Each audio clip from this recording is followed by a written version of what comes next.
ജയ് മാതാദി. എന്റെ പ്രിയപ്പെട്ട അമ്മമാരെ, സഹോദരിമാരെ, നവരാത്രിയുടെ ഈ പുണ്യനാളിൽ നിങ്ങൾക്കെല്ലാവർക്കും എന്റെ ഹൃദയം നിറഞ്ഞ ആശംസകൾ. ഇന്ന് ഞങ്ങൾ നിങ്ങൾക്കായി നവരാത്രി വ്രതവുമായി ബന്ധപ്പെട്ട വളരെ സവിശേഷവും മനോഹരവുമായൊരു കഥയാണ് കൊണ്ടുവന്നിരിക്കുന്നത്. ഈ കഥ പൂർണ്ണ ശ്രദ്ധയോടെ കേൾക്കുന്ന ഏതൊരാളുടെയും ജീവിതത്തിലെ എല്ലാ ദുഃഖങ്ങളും വേദനകളും അകന്നുപോകുമെന്നും വീട്ടിൽ സുഖവും സമാധാനവും വരുമെന്നും പറയപ്പെടുന്നു. ഈ ഉത്സവം ലോകത്തിന്റെ മുഴുവൻ നന്മ ചെയ്യുന്ന ദുർഗാദേവിക്ക് സമർപ്പിച്ചിരിക്കുന്നു. അതുകൊണ്ടാണ് ഈ ദിവസങ്ങളിൽ നമ്മൾ അമ്മയുടെ എല്ലാ രൂപങ്ങളെയും ആരാധിക്കുന്നത്.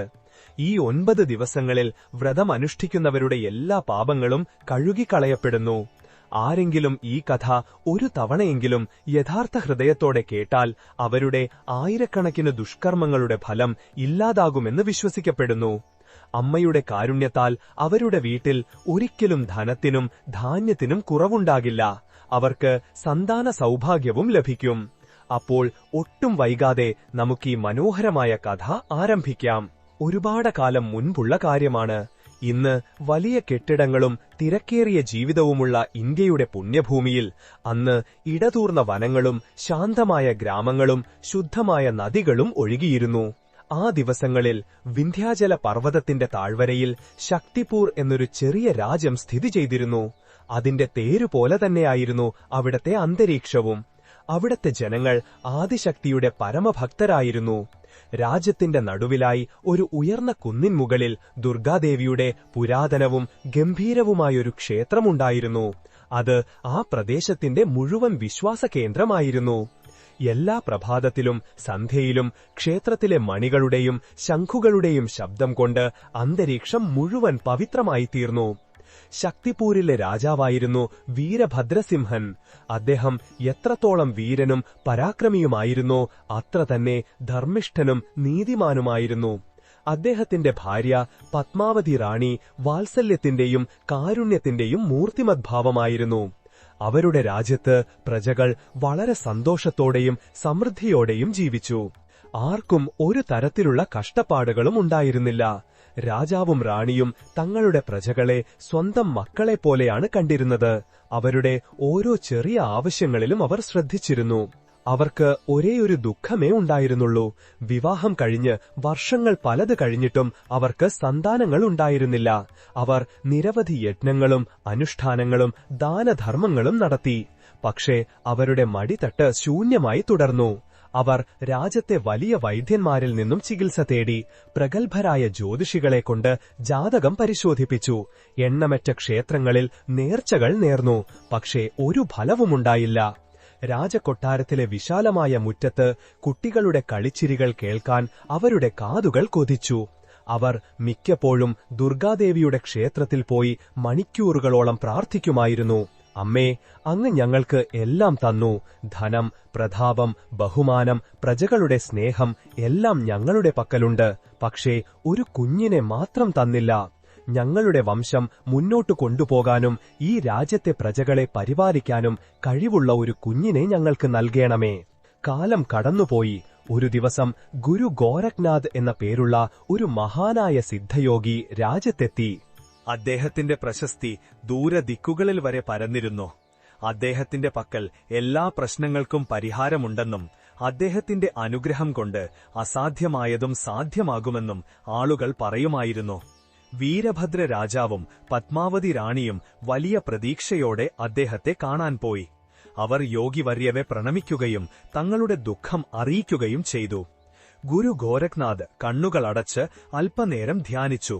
എന്നിട്ട് പുഞ്ചിരിച്ചുകൊണ്ട് പറഞ്ഞു, രാജാവേ, താങ്കളുടെ വിധിയിൽ സന്താന സൗഭാഗ്യമുണ്ട്. പക്ഷേ അത് സാധാരണ രീതിയിൽ ലഭിക്കുകയില്ല. താങ്കളും റാണിയും അതിനായി കഠിനമായ തപസ് ചെയ്യേണ്ടിവരും. രാജാവും റാണിയും കൈകൂപ്പിക്കൊണ്ട് പറഞ്ഞു, ഗുരുദേവ, അങ്ങ് പറയുന്നതുപോലെ ഞങ്ങൾ ചെയ്തുകൊള്ളാം. ഏത് തപസ്സും ഞങ്ങൾക്ക് സ്വീകാര്യമാണ്. ഗുരു ഗോരഖ്നാഥ് പറഞ്ഞു, വരാനിരിക്കുന്ന ശാനദീയ നവരാത്രിയിൽ നിങ്ങൾ രണ്ടുപേരും 9 ദിവസവും ആഹാരമില്ലാതെ ദുർഗാദേവിയുടെ 9 രൂപങ്ങളെയും വിധിപ്രകാരം പൂജിക്കണം. നിങ്ങൾ രാജകീയ വസ്ത്രങ്ങളും സുഖസൗകര്യങ്ങളും ഉപേക്ഷിച്ച് ഒരു സാധാരണ ഭക്തനെപ്പോലെ ക്ഷേത്രത്തിൽ തന്നെ കഴിയണം. ആദ്യ ദിവസം ശൈലപുത്രി ദേവിയെ പൂജിച്ച് നിങ്ങളുടെ മനസ്സിനെ പർവ്വതം പോലെ ഉറച്ചതാക്കണം. രണ്ടാം ദിവസം ബ്രഹ്മചാരിണീ ദേവിയെ ആരാധിച്ചുകൊണ്ട് തപസ്സിനും സംയമനത്തിനും സങ്കൽപ്പം ചെയ്യണം. മൂന്നാം ദിവസം ചന്ദ്രഖണ്ഡാദേവിയെ പൂജിച്ച് നിങ്ങളുടെ ഉള്ളിലെ കോപത്തെയും അഹങ്കാരത്തെയും ശമിപ്പിക്കണം. നാലാം ദിവസം കൂഷ്മാണ്ഡദേവിയെ ആരാധിച്ചുകൊണ്ട് സൃഷ്ടിയുടെ രചനാശക്തിയെ നമിക്കണം. അഞ്ചാം ദിവസം സ്കന്ദമാതാദേവിയെ പൂജിച്ച് വാത്സല്യത്തിന്റെയും സ്നേഹത്തിന്റെ ഭാവത്തെ ഉണർത്തണം. ആറാം ദിവസം കാർത്യായനി ദേവിയെ ആരാധിച്ചുകൊണ്ട് ധർമ്മത്തെ രക്ഷിക്കുമെന്ന് പ്രതിജ്ഞ ചെയ്യണം. ഏഴാം ദിവസം കാളരാത്രി ദേവിയെ പൂജിച്ച് നിങ്ങളുടെ ഉള്ളിലെ എല്ലാ ഭയങ്ങളെയും നശിപ്പിക്കണം. എട്ടാം ദിവസം മഹാഗൗരി ദേവിയെ ആരാധിച്ചുകൊണ്ട് നിങ്ങളുടെ മനസ്സിനെയും ആത്മാവിനെയും ശുദ്ധീകരിക്കണം. ഒൻപതാം ദിവസം സിദ്ധിദാത്രി ദേവിയെ പൂജിച്ച ശേഷം നിങ്ങൾ ഒരു കന്യകയെ ദേവിയുടെ രൂപമായി കണ്ട് പൂജിക്കുകയും അവൾക്ക് ഭക്ഷണം നൽകുകയും വേണം. നിങ്ങൾ രണ്ടുപേരും ഈ വ്രതം പൂർണ്ണമായ ശ്രദ്ധയോടും വിശ്വാസത്തോടും കൂടി പൂർത്തിയാക്കിയാൽ ദുർഗാദേവി നിങ്ങളുടെ ആഗ്രഹം തീർച്ചയായും നിറവേറ്റും. രാജാവും റാണിയും ഈ കഠിനമായ വ്രതം പൂർണ്ണ നിഷ്ഠയോടെ പാലിക്കുമെന്ന് ഗുരു ഗോരഖ്നാഥന് വാക്ക് നൽകി. ശാരദീയ നവരാത്രിയുടെ ആദ്യ ദിവസം വന്നു. വീരഭദ്ര രാജാവും പത്മാവതി റാണിയും രാജകീയ വസ്ത്രങ്ങൾ ഉപേക്ഷിച്ച് സാധാരണ മഞ്ഞ വസ്ത്രങ്ങൾ ധരിച്ച് നഗ്നപാതരായി ദുർഗാദേവിയുടെ ക്ഷേത്രത്തിലേക്ക് നടന്നു. അവർ കൊട്ടാരത്തിലെ എല്ലാ സുഖങ്ങളും ത്യജിച്ച് ക്ഷേത്രമുറ്റത്തെ ഒരു ചെറിയ കുടിലിൽ താമസിക്കാൻ തുടങ്ങി. അവർ പൂർണ്ണ വിധിപ്രകാരം കലശം സ്ഥാപിക്കുകയും ശൈലപുത്രി ദേവിയെ പൂജിക്കാൻ തുടങ്ങുകയും ചെയ്തു. അന്നവും വെള്ളവുമില്ലാതെ വ്രതമനുഷ്ഠിക്കുന്നത് വളരെ ബുദ്ധിമുട്ടായിരുന്നു, പ്രത്യേകിച്ച് വളരെ ലോലമായ ശരീരപ്രകൃതിയുള്ള പത്മാവതി റാണിക്ക്. പക്ഷേ അവരുടെ മനസ്സിൽ ഒരു കുഞ്ഞിനെ ലഭിക്കാനുള്ള ആഗ്രഹം അത്രയധികം ശക്തമായതുകൊണ്ട് അവർക്ക് ഒരു കഷ്ടപ്പാടും തോന്നിയില്ല. രാവും പകലും അവർ അമ്മയുടെ ധ്യാനത്തിലും മന്ത്രജപത്തിലുമായി മുഴുകി. രണ്ടാം ദിവസം വന്നു. അവർ ബ്രഹ്മചാരിണീ ദേവിയെ പൂജിച്ചു. അവരുടെ ശരീരം ദുർബലമായിക്കൊണ്ടിരുന്നു, പക്ഷേ ആത്മബലം വർദ്ധിച്ചുകൊണ്ടിരുന്നു. മൂന്നാം ദിവസം, നാലാം ദിവസം ഓരോ ദിവസവും അവർ അമ്മയുടെ ഓരോ പുതിയ രൂപങ്ങളെ പൂജിക്കുകയും ആ രൂപങ്ങളുടെ ഗുണങ്ങളെ തങ്ങളുടെ ഉള്ളിലേക്ക് ആവാഹിക്കാൻ ശ്രമിക്കുകയും ചെയ്തു. അവരുടെ തപസ് കണ്ട് ക്ഷേത്രത്തിലെ പൂജാരിയും ഗ്രാമവാസികളും അത്ഭുതപ്പെട്ടു. സ്വർണപാത്രങ്ങളിൽ ഭക്ഷണം കഴിക്കുകയും പട്ടിന്റെ മെത്തകളിൽ ഉറങ്ങുകയും ചെയ്തിരുന്ന രാജാവും റാണിയും ഇന്ന് നിലത്തുറങ്ങുകയും അമ്മയുടെ നാമം മാത്രം ജപിച്ച് ജീവിക്കുകയും ചെയ്യുന്നത് അവർ കണ്ടു. എട്ടാം ദിവസം വന്നു. മഹാഗൗരി ദേവിയെ പൂജിക്കേണ്ട ദിനം. അപ്പോഴേക്കും രാജാവിന്റെയും റാണിയുടെയും ശരീരം വളരെ ദുർബലമായിരുന്നു. പക്ഷെ അവരുടെ മുഖത്ത് ഒരു അത്ഭുതകരമായ തേജസ്സും ശാന്തതയും ഉണ്ടായിരുന്നു. അവരുടെ ശരീരം തപസ്സിന്റെ അഗ്നിയിൽ സ്ഫുടം ചെയ്ത് തങ്കമായതുപോലെ തോന്നി. ഒൻപതാമത്തെയും അവസാനത്തെയും ദിവസമെത്തി. സിദ്ധിദാത്രി ദേവിയെ പൂജിക്കേണ്ട ദിനം. പൂജ അവസാനിച്ച ശേഷം അവർ ഒരു കന്യകയെ പൂജിക്കണമായിരുന്നു. രാജാവ് തന്റെ മന്ത്രിയോട് ഗ്രാമത്തിൽ നിന്ന് ഏതെങ്കിലും ഒരു കന്യകയെ ആദരവോടെ ക്ഷേത്രത്തിലേക്ക് കൊണ്ടുവരാൻ ആവശ്യപ്പെട്ടു. മന്ത്രി ഗ്രാമത്തിലേക്ക് പോയി. പക്ഷെ ആ ദിവസം ഗ്രാമത്തിലെ ഒരു കന്യക പോലും ക്ഷേത്രത്തിലേക്ക് വരാൻ തയ്യാറായില്ല എന്നറിഞ്ഞ് അത്ഭുതപ്പെട്ടു. ചിലരുടെ മാതാപിതാക്കൾ ഞങ്ങളുടെ മകൾക്ക് അസുഖമാണെന്ന് പറഞ്ഞു. ചിലർ അവൾ വീട്ടിലില്ലെന്ന് പറഞ്ഞു. സത്യത്തിൽ ഇതും അമ്മയുടെ ഒരു പരീക്ഷണമായിരുന്നു. രാജാവിന്റെ മനസ്സിൽ തന്റെ പ്രജകളോട് എത്രത്തോളം ക്ഷമയും സ്നേഹവുമുണ്ടെന്ന് അമ്മ കാണാൻ ആഗ്രഹിച്ചു. രാജാവും റാണിയും വളരെയധികം വിഷമിച്ചു. അവരുടെ വ്രതം മുടങ്ങുന്ന വക്കിലായിരുന്നു. അവർക്ക് ഒരു കന്യകയെ കിട്ടിയില്ലെങ്കിൽ അവരുടെ 9 ദിവസത്തെ തപസ്സും വ്യർത്ഥമാകും. പത്മാവതി റാണി കരയാൻ തുടങ്ങി. അപ്പോഴാണ് ക്ഷേത്രത്തിന് പുറത്ത് ഒരു ബഹളം കേട്ടത്. രാജാവ് പുറത്തുപോയി നോക്കിയപ്പോൾ ഗ്രാമവാസികളിൽ ചിലർ ഒരു പാവം വിറകുവെട്ടുകാരനെയും അയാളുടെ ചെറിയ മകളെയും പിടിച്ചുകൊണ്ടുവന്നിരിക്കുന്നത് കണ്ടു. അവർ രാജാവിനോട് പരാതി പറഞ്ഞു. മഹാരാജാവേ, ഈ ദുഷ്ടനായ വിറകുവെട്ടുകാരൻ തന്റെ മകളെ ദേവീപൂജയ്ക്ക് അയക്കാൻ വിസമ്മതിക്കുന്നു. ഇവൻ അധർമ്മിയാണ്, ഇവനെ ശിക്ഷിക്കണം. ആ വിറകുവെട്ടുകാരൻ ഭയം കൊണ്ട് വിറയ്ക്കുകയായിരുന്നു. 7 or 8 വയസ്സ് പ്രായം തോന്നിക്കുന്ന ശക്തി എന്നു പേരുള്ള അയാളുടെ മുടി പാറിപ്പറന്നിരുന്നു. വസ്ത്രങ്ങൾ കീറിയിരുന്നു. വിശപ്പ് കൊണ്ട് അവൾ വളരെ ക്ഷീണിതയായിരുന്നു. പക്ഷെ അവളുടെ കണ്ണുകളിൽ ഒരു പ്രത്യേകതരം തിളക്കമുണ്ടായിരുന്നു, ഒരു നിർഭയത്വം. വീരഭദ്ര രാജാവ് ആ വിറകുവെട്ടുകാരനോട് വളരെ സ്നേഹത്തോട് ചോദിച്ചു, സഹോദയാ, നീ എന്തിനാണ് നിന്റെ മകളെ പൂജയ്ക്ക് അയക്കാത്തത്? നിനക്ക് ദുർഗാദേവിയിൽ വിശ്വാസമില്ലേ?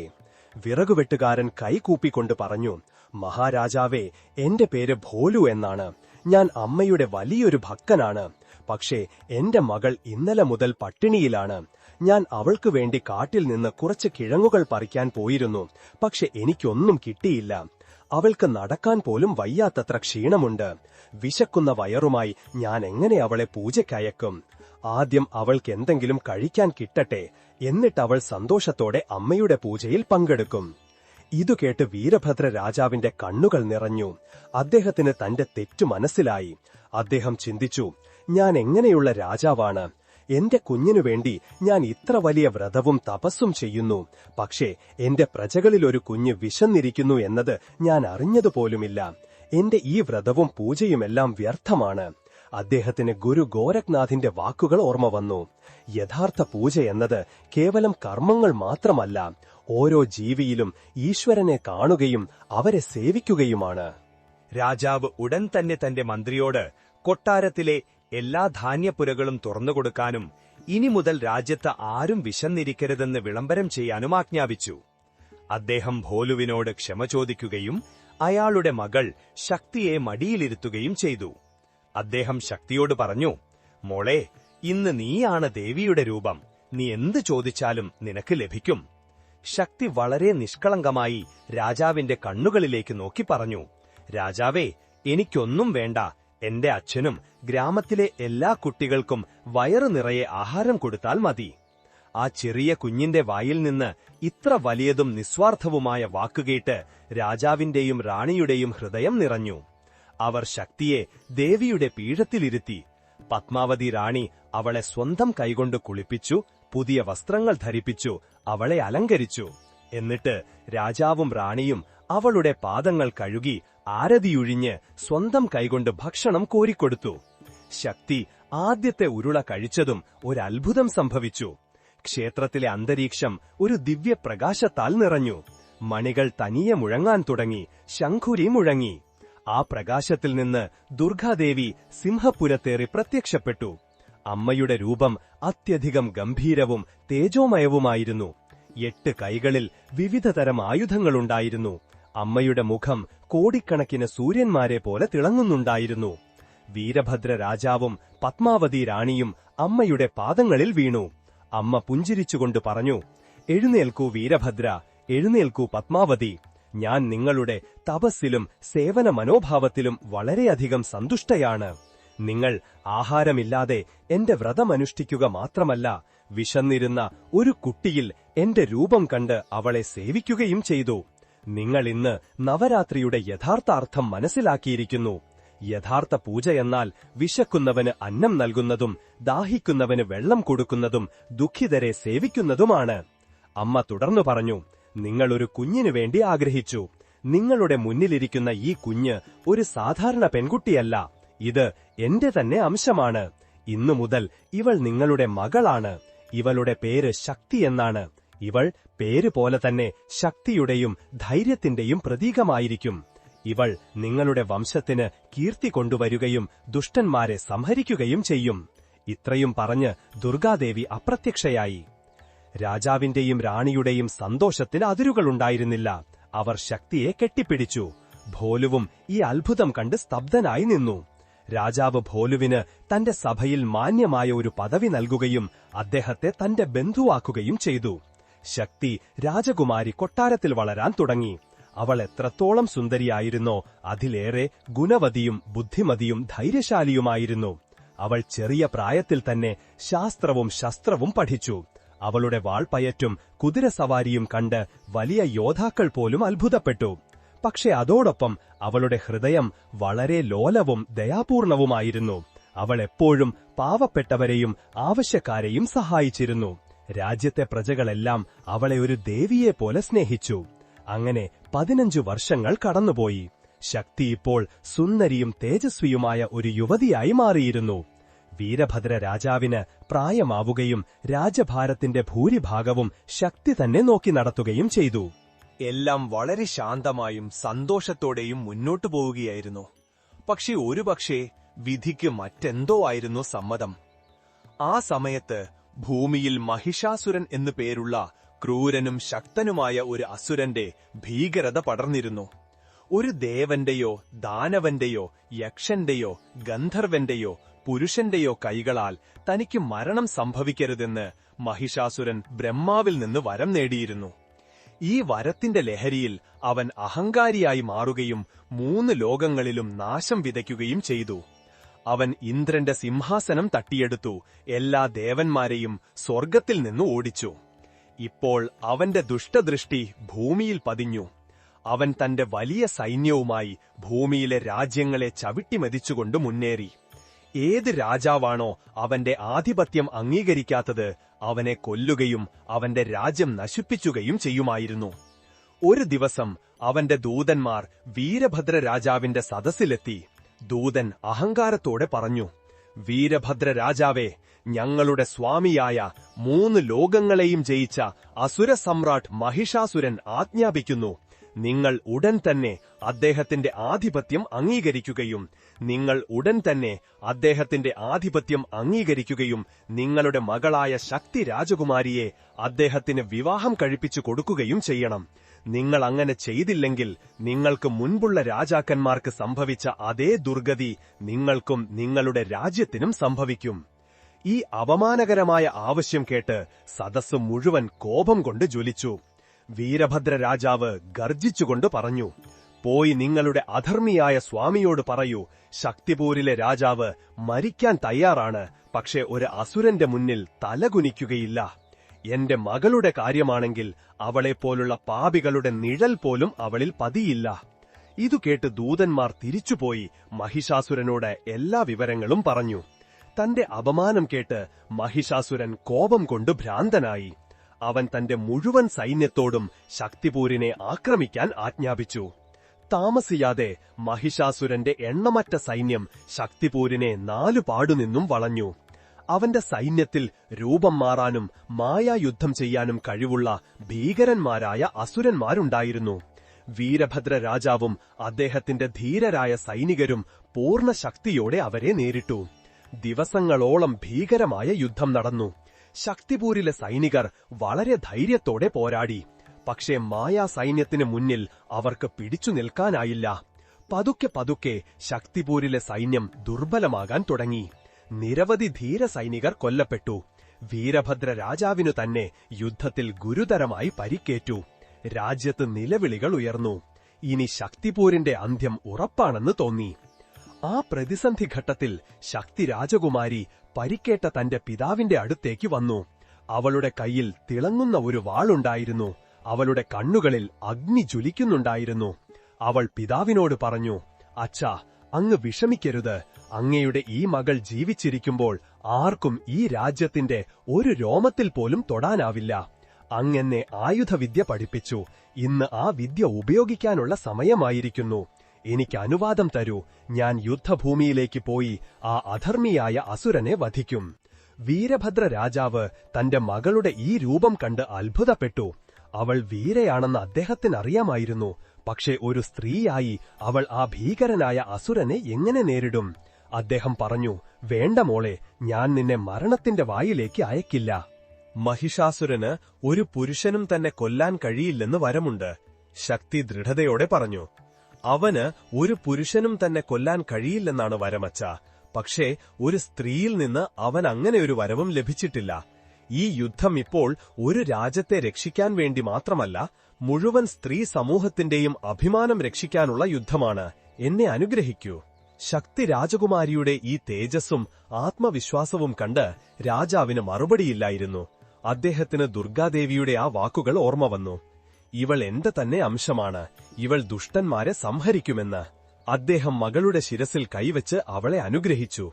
ശക്തി രാജകുമാരി ഒരു പുരുഷ യോദ്ധാവിന്റെ വസ്ത്രം ധരിച്ച് കവചമണിഞ്ഞ് തന്റെ പ്രിയപ്പെട്ട കുതിരയായ പവനിൽ കയറി യുദ്ധഭൂമിയിലേക്ക് കുതിച്ചു.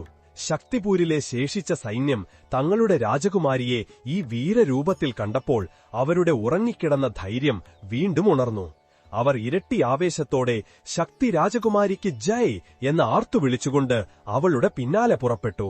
ഒരു സ്ത്രീ യുദ്ധഭൂമിയിലേക്ക് വരുന്നത് കണ്ടപ്പോൾ മഹിഷാസുരൻ ഉറക്കെ ചിരിക്കാൻ തുടങ്ങി.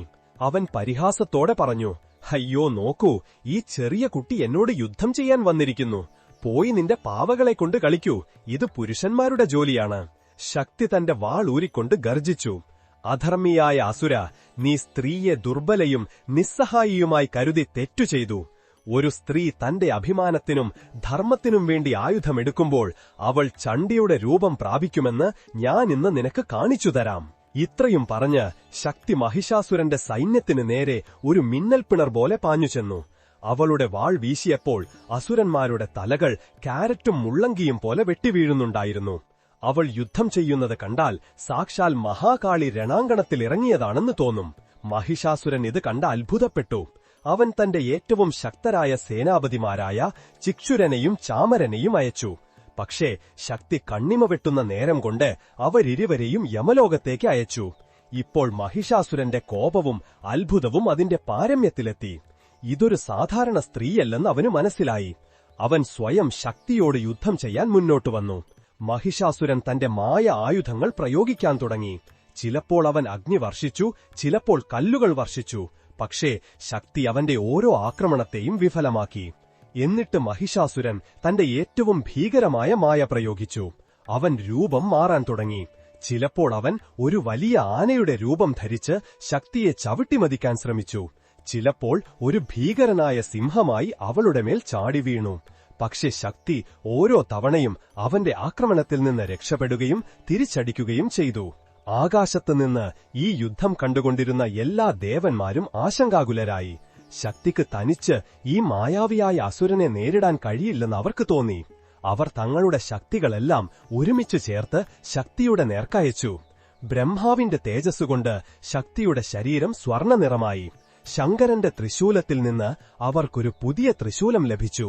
വിഷ്ണുവിന്റെ ചക്രത്തിൽ നിന്ന് ഒരു പുതിയ ചക്രം. ഇന്ദ്രൻ തന്റെ വജ്രായുധം നൽകി. വരുണൻ തന്റെ പാശം നൽകി. ഹിമാലയം സവാരിക്കായി ശക്തനായ ഒരു സിംഹത്തെയും നൽകി. ഇപ്പോൾ ശക്തിയുടെ രൂപം പൂർണ്ണമായും മാറിയിരുന്നു. അവൾ ഇപ്പോൾ ഒരു രാജകുമാരിയല്ല, മറിച്ച് ദുർഗാദേവിയുടെ രൂപം പ്രാപിച്ചിരുന്നു. അവൾക്ക് 10 കൈകളുണ്ടായിരുന്നു. അതിൽ വിവിധ ദേവന്മാർ നൽകിയ ആയുധങ്ങൾ തിളങ്ങുന്നുണ്ടായിരുന്നു. അവൾ സിംഹപ്പുറത്തിരിക്കുകയായിരുന്നു. അവളുടെ മുഖം കോടിക്കണക്കിന് സൂര്യന്മാരുടെ തേജസ്സുകൊണ്ട് ജ്വലിക്കുന്നുണ്ടായിരുന്നു. തന്റെ ഈ ദിവ്യരൂപത്തിൽ ദേവി മഹിഷാസുരനെ വെല്ലുവിളിച്ചു. മഹിഷാസുരൻ തന്റെ അവസാനത്തെയും ഏറ്റവും ഭീകരവുമായ രൂപത്തിലേക്കു മാറി. ഒരു ഭീമാകാരനായ പോത്തിന്റെ രൂപം. അവൻ തന്റെ കൊമ്പുകൾ കൊണ്ട് പർവ്വതങ്ങളെ പിഴുതെറിഞ്ഞുകൊണ്ട് ദേവിയുടെ നേർക്ക് പാഞ്ഞെടുത്തു. ദേവി ഭീകരമായൊരു ഗർജനം നടത്തി. അത് 3 ലോകങ്ങളെയും വിറപ്പിച്ചു. ദേവി തന്റെ ചക്രം കൊണ്ട് അവന്റെ കൊമ്പുകൾ വെട്ടിമാറ്റി. പാശം കൊണ്ട് അവനെ ബന്ധിച്ചു. അവസാനം തന്റെ ത്രിശൂലം കൊണ്ട് അവന്റെ നെഞ്ചിൽ പ്രഹരിച്ചു. ത്രിശൂലം കൊണ്ടതും മഹിഷാസുരൻ ഭീകരമായി അലറിക്കൊണ്ട് നിലത്തു വീണു. അവന്റെ പ്രാണൻ പോയി. മഹിഷാസുരൻ വധിക്കപ്പെട്ടതോടെ യുദ്ധഭൂമിയിൽ ശാന്തത പരന്നു. അസുരന്മാരുടെ ശേഷിച്ച സൈന്യം നിലവിളിച്ചുകൊണ്ട് പാതാളത്തിലേക്ക് ഓടിപ്പോയി. ആകാശത്തുനിന്ന് ദേവന്മാർ പുഷ്പവൃഷ്ടി നടത്തി ജയ് മാതാദി, ജയ് മാതാദി എന്ന് ആർത്തുവിളിച്ചു. ശക്തിപൂരിലെ സൈനികരും പ്രജകളും തങ്ങളുടെ രാജകുമാരിക്ക്, തങ്ങളുടെ ദേവിക്ക് ജയ് വിളിക്കാൻ തുടങ്ങി. യുദ്ധം അവസാനിച്ച ശേഷം ദുർഗാദേവി തന്റെ സൗമ്യരൂപിയായ ശക്തി രാജകുമാരിയായി തിരികെ വന്നു. അവൾ തന്റെ അച്ഛനമ്മമാരെ പ്രണമിക്കുകയും തന്റെ രാജ്യത്തെ പ്രജകളെ ആലിംഗനം ചെയ്യുകയും ചെയ്തു. അന്ന് ശക്തിപൂരിലും ഭാരതവർഷം മുഴുവനും ഒരു പുതിയ ഉത്സവം ആരംഭിച്ചു, വിജയദശമി. അധർമ്മത്തിനുമേൽ ധർമ്മത്തിന്റെയും അസത്യത്തിനുമേൽ സത്യത്തിന്റെയും അന്ധകാരത്തിനുമേൽ പ്രകാശത്തിന്റെയും വിജയത്തിന്റെ പ്രതീകമായിരുന്നു അത്. അതിനു മുൻപുള്ള 9 ദിവസങ്ങൾ ശക്തി രാജകുമാരി ദേവിയുടെ വിവിധ രൂപങ്ങളുടെ ശക്തിയെ തന്നിലേക്ക് ആവാഹിച്ച ആ 9 ദിവസങ്ങൾ നവരാത്രി എന്ന പേരിൽ പ്രശസ്തമായി. അത് സ്ത്രീശക്തിയുടെ ആരാധനയുടെ ഏറ്റവും വലിയ ഉത്സവമായി മാറി. ഓരോ സ്ത്രീയുടെ ഉള്ളിലും ദുർഗാദേവിയുടെ ശക്തി ഒളിഞ്ഞിരിപ്പുണ്ടെന്ന് ഈ കഥ നമ്മെ പഠിപ്പിക്കുന്നു. അവൾ ശാന്തയും സൗമ്യവുമായിരിക്കുമ്പോൾ അവൾ ലക്ഷ്മിയുടെയും സരസ്വതിയുടെയും രൂപമാണ്. പക്ഷേ അവളുടെ അഭിമാനത്തിനോ ധർമ്മത്തിനോ പ്രജകൾക്കോ എന്തെങ്കിലും ആപത്തു വരുമ്പോൾ അവൾ ചണ്ഡിയുടെയും കാളിയുടെയും രൂപം പ്രാപിക്കാനും മടിക്കില്ല. നവരാത്രി ഉത്സവം നമ്മിലെ ഈ ശക്തിയെ തിരിച്ചറിയാനും അതിനെ ബഹുമാനിക്കാനും പ്രചോദനം നൽകുന്നു. മഹിഷാസുരന്റെ വധത്തിനു ശേഷം ശക്തിപൂരിൽ മാത്രമല്ല 3 ലോകങ്ങളിലും ഉത്സവപ്രതീതിയായിരുന്നു. ദേവന്മാർക്ക് സ്വർഗത്തിൽ തങ്ങളുടെ രാജ്യം തിരികെ ലഭിച്ചു. ഭൂമിയിൽ ധർമ്മം പുനഃസ്ഥാപിക്കപ്പെട്ടു. ശക്തി രാജകുമാരിയുടെ കീർത്തി 4 ദിക്കുകളിലും പരന്നു. ദൂരദേശങ്ങളിൽ നിന്നുള്ള രാജാക്കന്മാർ അവളെ ആദരിക്കാനും ദർശിക്കാനും വരാൻ തുടങ്ങി. വീരഭദ്ര രാജാവും പത്മാവതി റാണിയും തങ്ങളുടെ മകളെ ഓർത്ത് അഭിമാനം കൊണ്ടു. ദുർഗാദേവി തങ്ങൾക്ക് മകളുടെ രൂപത്തിൽ തന്റെ അനുഗ്രഹം തന്നെയാണ് നൽകിയതെന്ന് അവർക്കിപ്പോൾ മനസ്സിലായി. ശക്തിപൂരിൽ ശാന്തിയുടെയും സമൃദ്ധിയുടെയും ഒരു പുതിയ യുഗം ആരംഭിച്ചു. ശക്തി രാജകുമാരി തന്റെ അറിവും വിവേകവും കൊണ്ട് രാജ്യഭരണം കൂടുതൽ ശക്തമാക്കി. കർഷകർക്കും കരകൗശല വിദഗ്ധർക്കും വ്യാപാരികൾക്കും ഒരുപോലെ പ്രയോജനപ്പെടുന്ന നയങ്ങൾ അവർ നടപ്പിലാക്കി. സ്ത്രീകളുടെ വിദ്യാഭ്യാസത്തിനും അവരുടെ അവകാശങ്ങൾക്കും അവർ പ്രത്യേക ശ്രദ്ധ നൽകി. അവരുടെ രാജ്യത്ത് ഒരു സ്ത്രീയും നിസ്സഹായയോ ദുർബലയോ ആയിരുന്നില്ല. ഓരോ സ്ത്രീക്കും ആത്മരക്ഷയ്ക്കുള്ള പരിശീലനം നൽകപ്പെട്ടു. എല്ലാ മേഖലകളിലും പുരുഷന്മാർക്ക് തുല്യമായ അവസരങ്ങൾ നൽകി. ശക്തിപൂർ സ്ത്രീകളോടുള്ള ബഹുമാനത്തിന്റെ ജീവിക്കുന്ന ഉദാഹരണമായി മാറി. പക്ഷേ കഥ ഇവിടെ അവസാനിക്കുന്നില്ല. മഹിഷാസുരൻ മരിച്ചിരുന്നു. പക്ഷേ അവന്റെ പൈശാചിക സ്വഭാവം ഇപ്പോഴും പ്രപഞ്ചത്തിൽ നിലനിന്നിരുന്നു. അവന് വളരെ ശക്തരും കൗശലക്കാരുമായ 2 സേനാപതിമാരുണ്ടായിരുന്നു, ശുംഭനും നിശുംഭനും. മഹിഷാസുരന്റെ മരണസമയത്ത് അവർ പാതാള ലോകത്ത് ഒളിച്ചിരിക്കുകയായിരുന്നു. തങ്ങളുടെ സ്വാമിയെ ഒരു സ്ത്രീയാണ് വധിച്ചതെന്ന് കേട്ടപ്പോൾ അവർ കോപവും അപമാനവും കൊണ്ട് ജ്വലിച്ചു. ശുംഭനും നിശുംഭനും സഹോദരന്മാരായിരുന്നു. മഹിഷാസുരനേക്കാൾ ശക്തരും മായാവികളുമായിരുന്നു. കഠിനമായ തപസ്സിലൂടെ അവർക്ക് ദേവനോ ദാനവനോ മനുഷ്യനോ ആയ ഒരു പുരുഷന്റെ കൈകളാലും മരണം സംഭവിക്കില്ലെന്ന് ബ്രഹ്മാവിൽ നിന്ന് വരം ലഭിച്ചിരുന്നു. ഈ വരം അവരെ ഏതാണ്ട് അജയ്യരാക്കിയിരുന്നു. അവർ പാതാള ലോകത്ത് തങ്ങളുടെ സൈന്യത്തെ പുനഃസംഘടിപ്പിക്കുകയും ഭൂമി ആക്രമിക്കാൻ പദ്ധതിയിടുകയും ചെയ്തു. അവരുടെ ലക്ഷ്യം രാജ്യങ്ങൾ കീഴടക്കുക എന്നതു മാത്രമായിരുന്നില്ല, മറിച്ച് മനുഷ്യരുടെ മനസ്സിൽ നിന്ന് ധർമ്മം, വിശ്വാസം, സദാചാരം എന്നിവയെ പൂർണ്ണമായും നശിപ്പിക്കുക എന്നതായിരുന്നു. ഭൂമിയിൽ മുഴുവൻ അധർമ്മവും പാപവും മാത്രം വാഴണമെന്ന് അവരാഗ്രഹിച്ചു. അവരുടെ ആദ്യ ലക്ഷ്യം ശക്തിപൂരായിരുന്നു. ശക്തി രാജകുമാരി ജീവിച്ചിരിക്കുന്നിടത്തോളം കാലം തങ്ങളുടെ സ്വപ്നം സാക്ഷാത്കരിക്കാനാവില്ലെന്ന് അവർക്കറിയാമായിരുന്നു. അവർക്ക് അവളോട് പ്രതികാരം ചെയ്യണമായിരുന്നു. അതോടൊപ്പം അവളുടെ അത്ഭുതകരമായ സൗന്ദര്യം കണ്ട് അവളെ തങ്ങളുടെ രാജ്ഞിയാക്കാനും അവർ ആഗ്രഹിച്ചു. ഒരു ദിവസം ശുംഭൻ തന്റെ കൗശലക്കാരനായ ദൂതൻ സുഗ്രീവനെ ഒരു വിവാഹാഭ്യർത്ഥനയുമായി ശക്തിപൂരിലേക്ക് അയച്ചു. സുഗ്രീവൻ വീരഭദ്ര രാജാവിന്റെ സഭയിലെത്തി കൃത്രിമമായ വിനയത്തോടെ പറഞ്ഞു, രാജാവേ, എന്റെ സ്വാമിയായ അസുരസമ്രാട്ട് ശുംഭൻ താങ്കളുടെ പുത്രി ശക്തിരാജകുമാരിയുടെ ശൗര്യത്തിലും സൗന്ദര്യത്തിലും ആകൃഷ്ടനായിരിക്കുന്നു. അദ്ദേഹം അവളെ തന്റെ പട്ടമഹിഷിയാക്കാൻ ആഗ്രഹിക്കുന്നു. താങ്കൾ ഈ അഭ്യർത്ഥന സ്വീകരിക്കുകയാണെങ്കിൽ അദ്ദേഹം താങ്കളെ ഈ ഭൂമിയുടെ മുഴുവൻ ചക്രവർത്തിയാക്കും. താങ്കളുടെ മുന്നിൽ ധനത്തിന്റെയും ഐശ്വര്യത്തിന്റെയും കൂമ്പാരങ്ങളുണ്ടാകും. ഈ അഭ്യർത്ഥന കേട്ട് അപ്പോൾ സഭയിലുണ്ടായിരുന്ന ശക്തി രാജകുമാരി കോപം കൊണ്ട് ചുവന്നു. അവൾ സിംഹിയെപ്പോലെ ഗർജിച്ചുകൊണ്ട് പറഞ്ഞു, വിഡ്ഢിയായ ദൂത, പോയി നിന്റെ ഭീരുക്കളായ സ്വാമിമാരോട് പറയൂ, ശക്തി ഒരു അസുരന്റെ കാമപൂർത്തിക്കുള്ള വസ്തുവല്ല.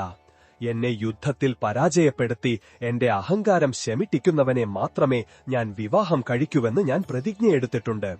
നിങ്ങളുടെ സ്വാമിമാർക്ക് ധൈര്യമുണ്ടെങ്കിൽ യുദ്ധഭൂമിയിൽ വെച്ച് എന്നെ നേരിടാൻ പറയൂ.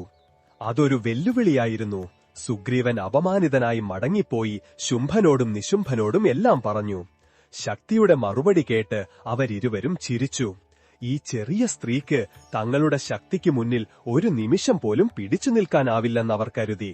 ശുംഭൻ തന്റെ ഏറ്റവും ക്രൂരനായ സേനാപതി ധൂമ്രലോചനനെ ഒരു വലിയ സൈന്യവുമായി ശക്തിപൂരിനെ ആക്രമിക്കാൻ അയച്ചു.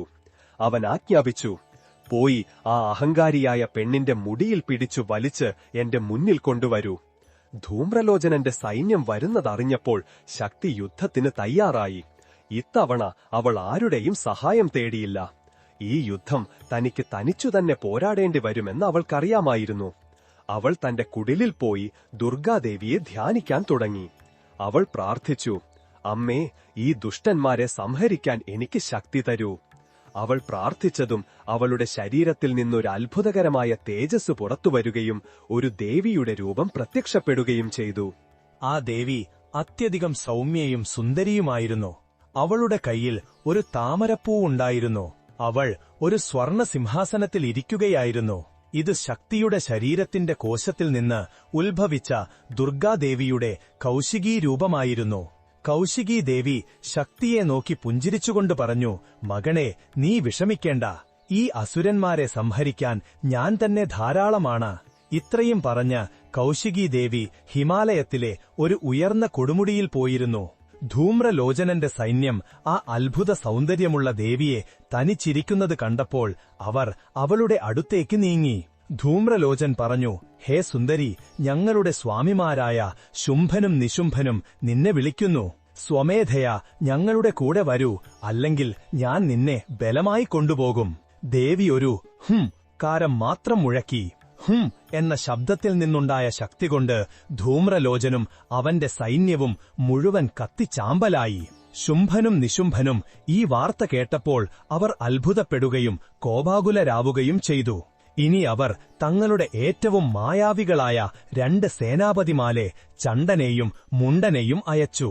അവർ പറഞ്ഞു, "പോയി ആ സ്ത്രീയെ ഒന്നുകിൽ ജീവനോടെ പിടിച്ചുകൊണ്ടുവരൂ, അല്ലെങ്കിൽ അവളുടെ തല വെട്ടിക്കൊണ്ടുവരൂ." ചണ്ഡനും മുണ്ടനും തങ്ങളുടെ ചതുരംഗ സൈന്യവുമായി ഹിമാലയത്തിലേക്ക് പുറപ്പെട്ടു. അവർ ദേവിയെ 4 വശത്തു നിന്നും വളഞ്ഞു. അവർ ദേവിയെ ആക്രമിക്കാൻ ശ്രമിച്ചപ്പോൾ കോപം കൊണ്ട് ദേവിയുടെ മുഖം കറുത്തു. അവളുടെ പുരികങ്ങൾ വലിഞ്ഞു മുറുങ്ങി നെറ്റിയിൽ നിന്ന് മറ്റൊരു ദേവി പ്രത്യക്ഷപ്പെട്ടു. ഈ ദേവി അത്യന്തം ഭയാനകയായിരുന്നു. അവളുടെ നിറം കറുപ്പായിരുന്നു. മുടി പാറിപ്പറന്നിരുന്നു. അവളുടെ നാവ് രക്തം പോലെ ചുവന്നതായിരുന്നു. അത് പുറത്തേക്ക് നീട്ടിയിരുന്നു. അവൾ പുലിത്തോൽ ധരിച്ചിരുന്നു. കഴുത്തിൽ തലയോട്ടികൾ കൊണ്ടുള്ള ഒരു മാലയുണ്ടായിരുന്നു. അവളുടെ 4 കൈകളിൽ വാളും ഖഡ്ഗവും തലയോട്ടിക്കൊണ്ടുള്ള പാത്രവുമുണ്ടായിരുന്നു. ഇത് മഹാകാളിയുടെ രൂപമായിരുന്നു. മഹാകാളി ഭീകരമായി അട്ടഹസിച്ചു. അത് 10 ദിക്കുകളെയും പ്രകമ്പനം കൊള്ളിച്ചു. അവൾ അസുരന്മാരുടെ സൈന്യത്തിനു നേരെ പാഞ്ഞെടുത്തു. കണ്ണിമ വെട്ടുന്ന നേരം കൊണ്ട് അവൾ ആയിരക്കണക്കിന് അസുരന്മാരെ കൊന്ന് അവരുടെ രക്തം കുടിക്കാൻ തുടങ്ങി. അവൾ ചണ്ഡന്റെ തല വെട്ടിമാറ്റി മുണ്ടനെ നിലത്തടിച്ചു കൊന്നു. എന്നിട്ട് അവരിരുവരുടെയും തലകളുമായി കൗശികീ ദേവിയുടെ അടുത്തേക്ക് പോയി ചിരിച്ചുകൊണ്ട് പറഞ്ഞു, "ദേവി, ഞാൻ ഈ 2 മൃഗങ്ങളെ നിനക്കായി ബലി നൽകിയിരിക്കുന്നു. ഇനി നീ സ്വയം ശുംഭനെയും നിശുംഭനെയും സംഹരിക്കൂ." ചണ്ഡനെയും മുണ്ടനെയും വധിച്ചതുകൊണ്ട് മഹാകാളിക്ക് ചാമുണ്ട എന്നും പേരുണ്ടായി. കൗശികീ ദേവി സന്തോഷത്തോടെ പറഞ്ഞു, "കാളി, നീ അത്ഭുതകരമായ പരാക്രമം കാണിച്ചിരിക്കുന്നു. ഇന്നു മുതൽ ഭൂമിയിൽ നിന്നെയും ആരാധിക്കും." ചണ്ഡമുണ്ടന്മാരുടെ മരണവാർത്ത കേട്ടപ്പോൾ ശുംഭനും ഭയവും കോപവും കൊണ്ട് വിറയ്ക്കാൻ തുടങ്ങി. ഇതൊരു സാധാരണ സ്ത്രീയല്ല, മറിച്ച് ഏതെങ്കിലും ദൈവിക ശക്തിയാണെന്ന് അവർക്കിപ്പോൾ മനസ്സിലായി. അവർ കോടിക്കണക്കിന് അസുരന്മാരുള്ള തങ്ങളുടെ മുഴുവൻ സൈന്യത്തെയും യുദ്ധത്തിന് തയ്യാറാക്കി. ശുംഭനും നിശുംഭനും സ്വയം യുദ്ധക്കളത്തിലേക്ക് വന്നു. അസുരന്മാരുടെ സൈന്യം ഒരു സമുദ്രം പോലെ ഇരച്ചുവരുന്നത് കണ്ടപ്പോൾ ഇവരെല്ലാവരെയും സംഹരിക്കാൻ തനിക്ക് കൂടുതൽ ശക്തികൾ ആവശ്യമാണെന്ന് ദേവിക്ക് തോന്നി. ദേവി തന്റെ യോഗമായ വ്യാപിപ്പിച്ചു. അതേസമയം ബ്രഹ്മാവ്, വിഷ്ണു, മഹേശ്വരൻ, ഇന്ദ്രൻ, മറ്റു പ്രധാന ദേവന്മാർ എന്നിവരുടെ ശരീരങ്ങളിൽ നിന്ന് അവരുടെ ശക്തികൾ അതേ രൂപത്തിലും വസ്ത്രത്തിലും വാഹനത്തിലുമായി ദേവിയുടെ അടുത്തേക്ക് വന്നു. ബ്രഹ്മാവിന്റെ ശക്തിയായ ബ്രാഹ്മണി അരയെന്നപ്പുറത്തും, ശിവന്റെ ശക്തിയായ മാഹേശ്വരി കാളപ്പുറത്തും, കാർത്തികേയന്റെ ശക്തിയായ കൗമാരി മയിലിനു പുറത്തും, വിഷ്ണുവിന്റെ ശക്തിയായ വൈഷ്ണവി ഗരുഡനു പുറത്തും വന്നു. വരാഹഭഗവാന്റെ ശക്തിയായ വാരാഹിയും നരസിംഹ ഭഗവാന്റെ ശക്തിയായ നാരസിംഹിയും അവിടെ പ്രത്യക്ഷപ്പെട്ടു. ഇന്ദ്രന്റെ ശക്തിയായ ഐന്ദ്രി ഐരാവതത്തിന്റെ പുറത്തേറി വന്നു. മാതൃക്കളെന്ന് വിളിക്കപ്പെടുന്ന ഈ 7 ദേവിമാരും മഹാകാളിയും കൗശികീദേവിയും അംബിക ചേർന്ന് അസുരന്മാരുടെ സൈന്യത്തെ ആക്രമിച്ചു. 8 ദിക്കുകളിലും ഭീകരമായ യുദ്ധം തുടങ്ങി. മാതൃക്കൾ തങ്ങളുടെ ആയുധങ്ങൾ കൊണ്ട് അസുരന്മാരെ സംഹരിച്ചുകൊണ്ടിരുന്നു. മഹാകാളി അസുരന്മാരെ വെട്ടി അവരുടെ രക്തം കുടിച്ചു. പ്രളയം വന്നതുപോലെ തോന്നി. ശുംഭനിശുംഭന്മാരുടെ സൈന്യത്തിൽ രക്തബീജൻ എന്നൊരു ഭീകരനായ അസുരനുണ്ടായിരുന്നു. അവന്റെ ശരീരത്തിൽ നിന്ന് ഒരു തുള്ളി രക്തം നിലത്തു വീണാൽ അതിൽ നിന്ന് അവനെപ്പോലെ മറ്റൊരസുരനുണ്ടാകുമെന്ന് അവന് വരമുണ്ടായിരുന്നു. മാതൃക്കൾ അവനെ മുറിവേൽപ്പിച്ചപ്പോൾ അവന്റെ രക്തത്തിന്റെ ആയിരക്കണക്കിന് തുള്ളികൾ നിലത്തു വീഴുകയും നിമിഷനേരം കൊണ്ട് യുദ്ധഭൂമി ആയിരക്കണക്കിന് രക്തബീജന്മാരെ കൊണ്ട് നിറയുകയും ചെയ്തു. ഇപ്പോൾ സ്ഥിതി വളരെ ഭയാനകമായി. ഒരു രക്തബീജനെ കൊന്നാൽ ആയിരക്കണക്കിന് പുതിയവർ ഉണ്ടാകും. ഇത് കണ്ട് ദേവന്മാർ പോലും ഭയപ്പെട്ടു. അപ്പോൾ അംബികാദേവി മഹാകാളിയോട് പറഞ്ഞു, ചാമുണ്ഡേ, നീ നിന്റെ വായ് വലുതാക്കി രക്തബീജന്റെ ശരീരത്തിൽ നിന്ന് വരുന്ന ഓരോ തുള്ളി രക്തവും നിലത്തു വീഴുന്നതിനു മുൻപ് കുടിക്കുക. ഞാൻ അവനെ പ്രഹരിക്കാം. മഹാകാളി അതുപോലെ ചെയ്തു. അവൾ തന്റെ നാവിമെ കിലോമീറ്ററുകളോളം നീട്ടി യുദ്ധഭൂമി മുഴുവൻ അതുകൊണ്ട് മൂടി. ഇനി അംബികാദേവി രക്തബീജനെ പ്രഹരിക്കാൻ തുടങ്ങി. അവന്റെ ശരീരത്തിൽ നിന്ന് വരുന്ന രക്തമെല്ലാം മഹാകാളി ഉടൻ തന്നെ കുടിച്ചു. ഒരു തുള്ളി രക്തം പോലും നിലത്തു വീണില്ല. രക്തമില്ലാതെ പുതിയ അസുരന്മാർ ഉണ്ടാകാനും കഴിഞ്ഞില്ല. ഏതാനും നിമിഷങ്ങൾക്കുള്ളിൽ രക്തമില്ലാതായ ആ പ്രധാന രക്തബീജനെയും ദേവി വധിച്ചു. രക്തബീജൻ മരിച്ചതോടെ അസുര സൈന്യത്തിന്റെ നടുവൊഴിഞ്ഞു. അവരുടെ മനോവീര്യം തകർന്നു. അവർ ഓടിത്തുടങ്ങി. ഇപ്പോൾ യുദ്ധക്കളത്തിൽ ശുംഭനും നിശുംഭനും മാത്രം അവശേഷിച്ചു. നിശുംഭൻ കോപത്തോടെ ദേവിയുടെ നേർക്ക് പാഞ്ഞെടുത്തു. ദേവി തന്റെ ത്രിശൂലം കൊണ്ട് ഒരൊറ്റ പ്രഹരത്തിൽ അവനെ മുറിവേൽപ്പിച്ചു. നിശുംഭൻ മുറിവേറ്റു വീണപ്പോൾ ശുംഭന് സഹിക്കാനാവാത്ത കോപം വന്നു. അവൻ ദേവിയെ വെല്ലുവിളിച്ചുകൊണ്ട് പറഞ്ഞു, ഹേ ദുഷ്ടേ, നീ എന്തിനാണ് മറ്റു സ്ത്രീകളുടെ ബലത്തിൽ യുദ്ധം ചെയ്യുന്നത്? നിനക്ക് ധൈര്യമുണ്ടെങ്കിൽ തനിച്ചെന്നോട് യുദ്ധം ചെയ്യൂ. ഇതുകേട്ട് ദേവി പുഞ്ചിരിച്ചു. ദേവി പറഞ്ഞു, വിഡ്ഢി, ഈ ലോകത്ത് ഞാനല്ലാതെ മറ്റാരുണ്ട്? ഈ ദേവിമാരെല്ലാം എന്റെ തന്നെ വിവിധ രൂപങ്ങളാണ്, എന്റെ ശക്തികളാണ്. നോക്കൂ, ഇവരെല്ലാം എന്നിലേക്ക് തന്നെ പ്രവേശിക്കുകയാണ്. കണ്ടു നിൽക്കെ ബ്രാഹ്മണിയും മാഹേശ്വരിയും വൈഷ്ണവിയും കാളിയും എല്ലാ മാതൃക്കളും അംബികാദേവിയുടെ ശരീരത്തിൽ ലയിച്ചു. ഇപ്പോൾ യുദ്ധക്കളത്തിൽ അംബികാദേവി തനിച്ചു നിന്നു. ദേവി പറഞ്ഞു, ഇപ്പോൾ പറയൂ അധർമ്മി, ഇപ്പോൾ ഞാൻ തനിച്ചാണ്. വരൂ, എന്നോട് യുദ്ധം ചെയ്യൂ. ശുംഭനും ദേവിയും തമ്മിൽ അവിശ്വസനീയവും അമാനുഷികവുമായ ഒരു യുദ്ധം ആരംഭിച്ചു. ഇരുവരും പരസ്പരം ദിവ്യാസ്ത്രങ്ങൾ പ്രയോഗിക്കാൻ തുടങ്ങി. അവരുടെ ആയുധങ്ങൾ കൂട്ടിയിടിച്ച് ആകാശത്ത് മിന്നലുകളുണ്ടാകുകയും ഭൂമി വിറയ്ക്കുകയും ചെയ്തു. അവസാനം ശുംഭന്റെ എല്ലാ ആയുധങ്ങളും തീർന്നപ്പോൾ ദേവി അവനെ തന്റെ ത്രിശൂലം കൊണ്ട് ഉയർത്തി വായുവിൽ കറക്കി നിലത്തടിച്ചു. എന്നിട്ട് അവന്റെ നെഞ്ചിൽ കയറി നിന്ന് തന്റെ വാളുകൊണ്ട് അവന്റെ തല ഉടലിൽ നിന്ന് വേർപെടുത്തി. ശുംഭൻ മരിച്ചതോടെ 3 ലോകങ്ങളിലും ശാന്തത പരന്നു. ശേഷിച്ച അസുരന്മാർ ഭയന്ന് എന്നേക്കുമായി പാതാളത്തിൽ പോയി ഒളിച്ചു. ദേവന്മാർ വീണ്ടും പുഷ്പവൃഷ്ടി നടത്തുകയും ദേവിയെ സ്തുതിക്കുകയും ചെയ്തു. അവർ പറഞ്ഞു, അമ്മേ, അങ്ങ് ശുംഭനെയും നിശുംഭനെയും അവരുടെ സൈന്യത്തെയും സംഹരിച്ച് ഈ പ്രപഞ്ചത്തെ രക്ഷിച്ചു. അങ്ങ് തന്നെയാണ് സൃഷ്ടിയുടെ ആദിശക്തി. അങ്ങ് തന്നെയാണ് വിദ്യയുടെയും ശക്തിയുടെയും സമൃദ്ധിയുടെയും ദേവി. ഞങ്ങൾ അങ്ങയെ വീണ്ടും വീണ്ടും പ്രണമിക്കുന്നു. ദേവി സന്തുഷ്ടയായി ദേവന്മാർക്ക് വരം നൽകി.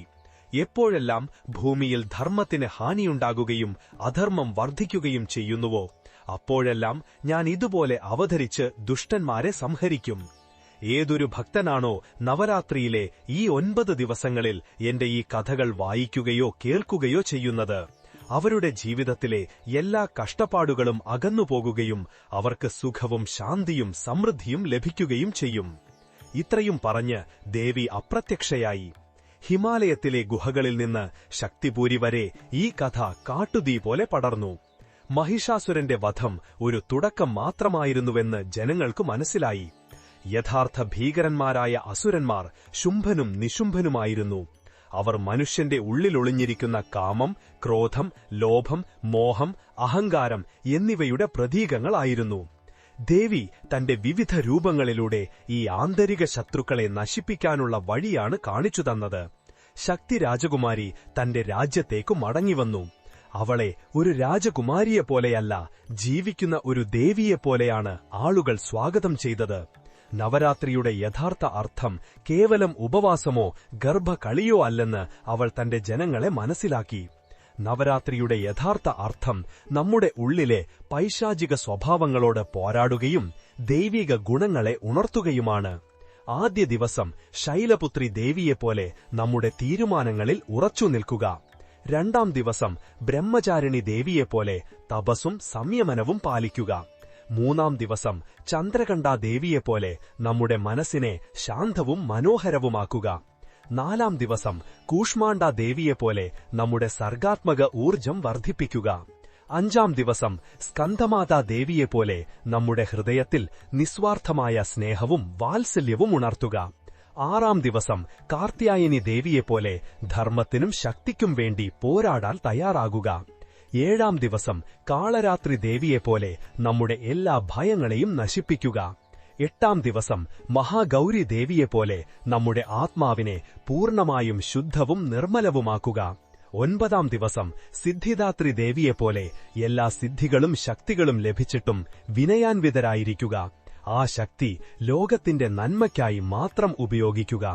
ശക്തി രാജകുമാരി തന്റെ ജീവിതകാലം മുഴുവൻ ഈ തത്വങ്ങളെല്ലാം പാലിക്കുകയും ശക്തിപൂരിനെ യുഗങ്ങളോളം ഓർമ്മിക്കപ്പെടുന്ന ഒരു മാതൃകാ രാജ്യമാക്കി മാറ്റുകയും ചെയ്തു.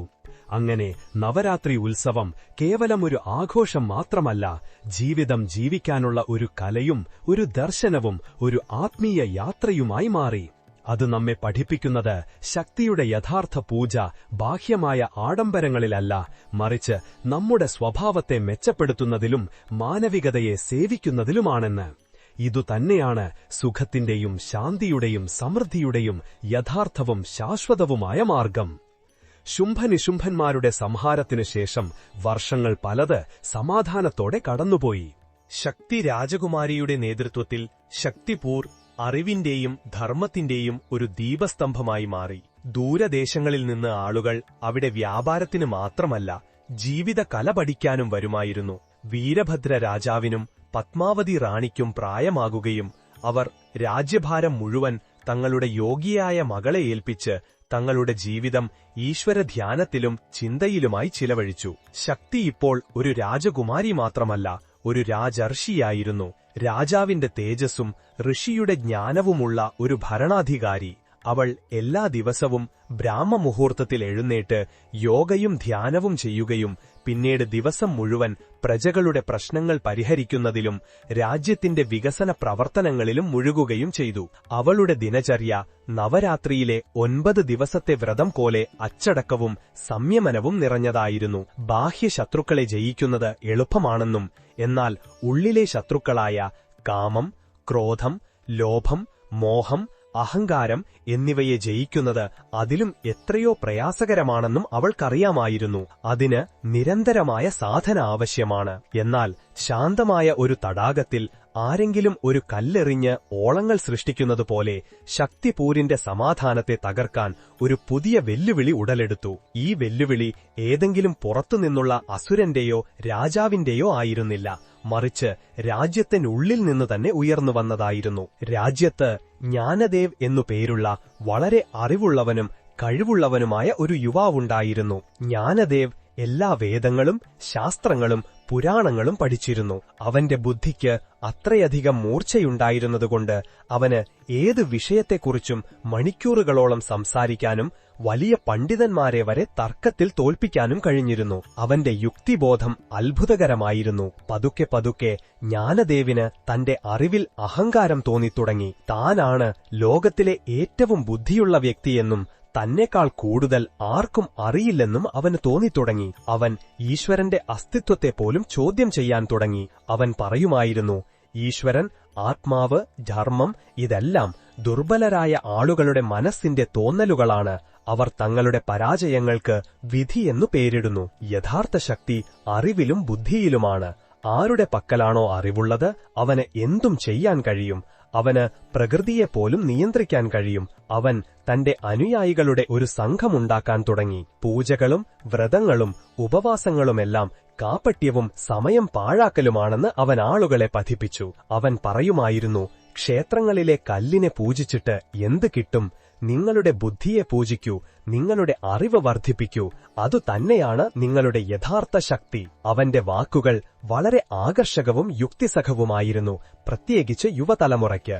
ധർമ്മത്തിന്റെ കഠിനമായ നിയമങ്ങൾ പാലിക്കാൻ മടിയുള്ള പലരും എളുപ്പത്തിൽ ജ്ഞാനദേവിന്റെ അനുയായികളായി. അവർ ശക്തി രാജകുമാരിയെയും അവളുടെ ഈശ്വര വിശ്വാസത്തെയും പരിഹസിക്കാൻ തുടങ്ങി. അവർ പറയുമായിരുന്നു, നമ്മുടെ രാജകുമാരി ഇപ്പോഴും പഴയ കഥകളിൽ ജീവിക്കുകയാണ്. അവർ ഒരു അസുരനെയും കൊന്നിട്ടില്ല. അതെല്ലാം കവികളുടെ ഭാവനയാണ്. യഥാർത്ഥ ലോകം യുക്തിയിലും ശാസ്ത്രത്തിലുമാണ് മുന്നോട്ടു പോകുന്നത്, അത്ഭുതങ്ങളിലല്ല. ഈ വാർത്ത പതുക്കെ രാജ്യം മുഴുവൻ പരന്നു. രാജ്യത്ത് 2 വിഭാഗങ്ങളുണ്ടായി.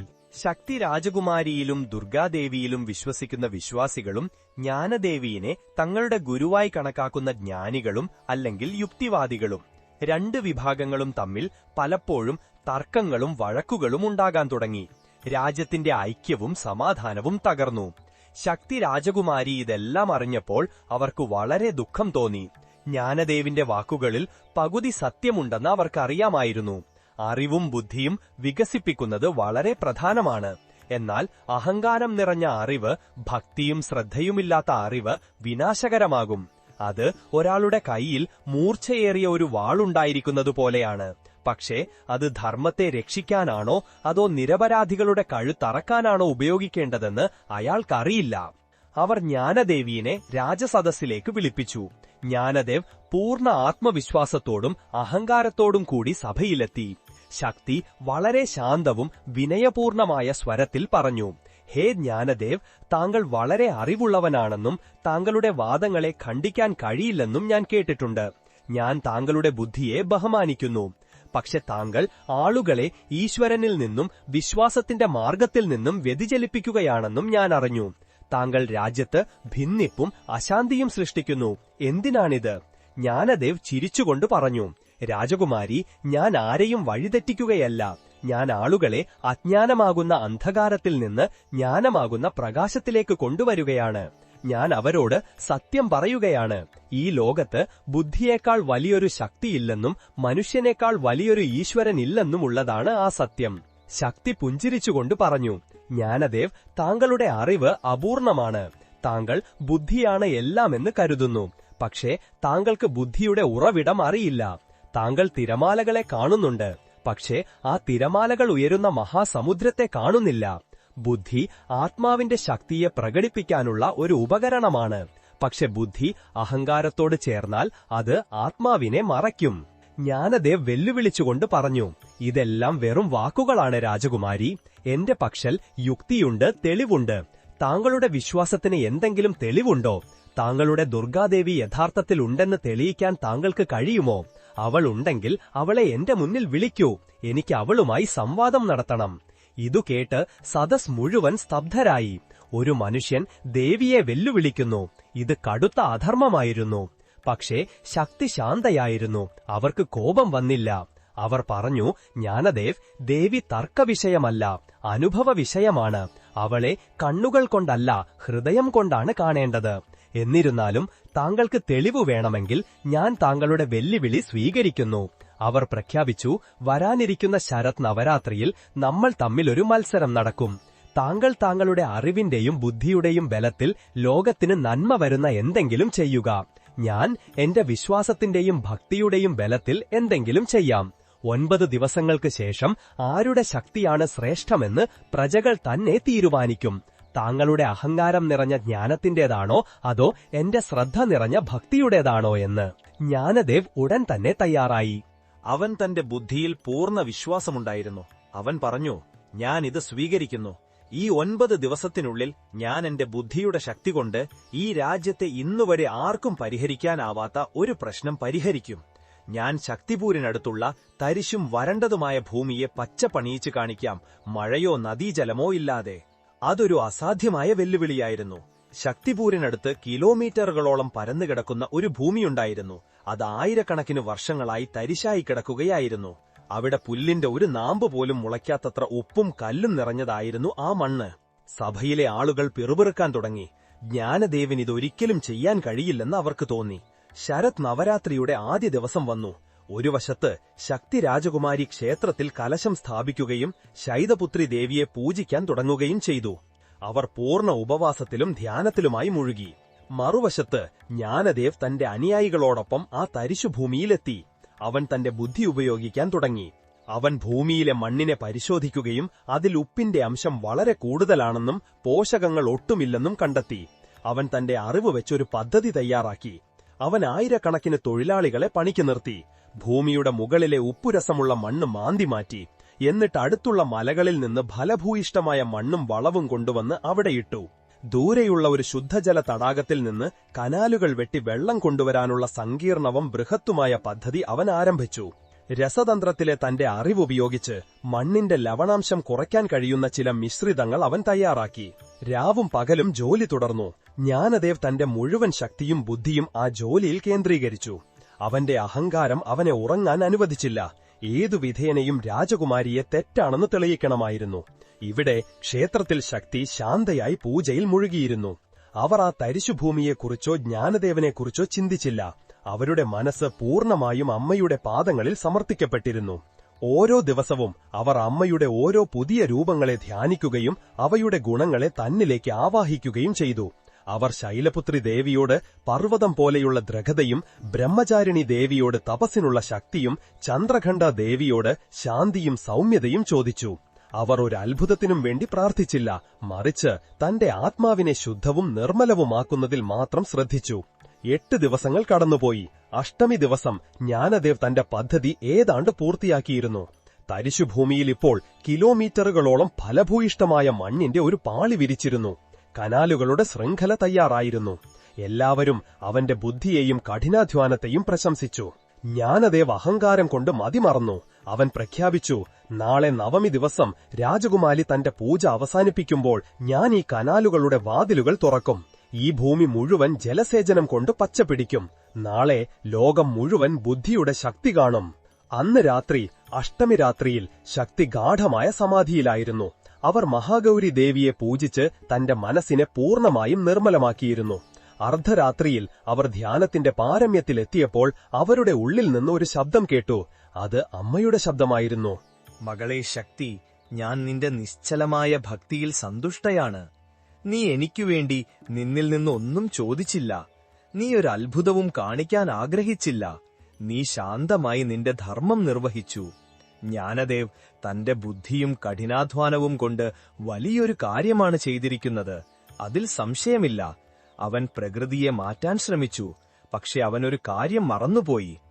എന്താണമ്മേ? ശക്തി മനസ്സിൽ ചോദിച്ചു. പ്രകൃതിയെ സൃഷ്ടിച്ചത് ഞാനാണെന്ന് അവൻ മറന്നു. വിത്തിൽ മുളയ്ക്കാനുള്ള ശക്തി നൽകിയത് ഞാനാണ്. വെള്ളത്തിന് ജീവൻ നൽകാനുള്ള ഗുണം നൽകിയത് ഞാനാണ്.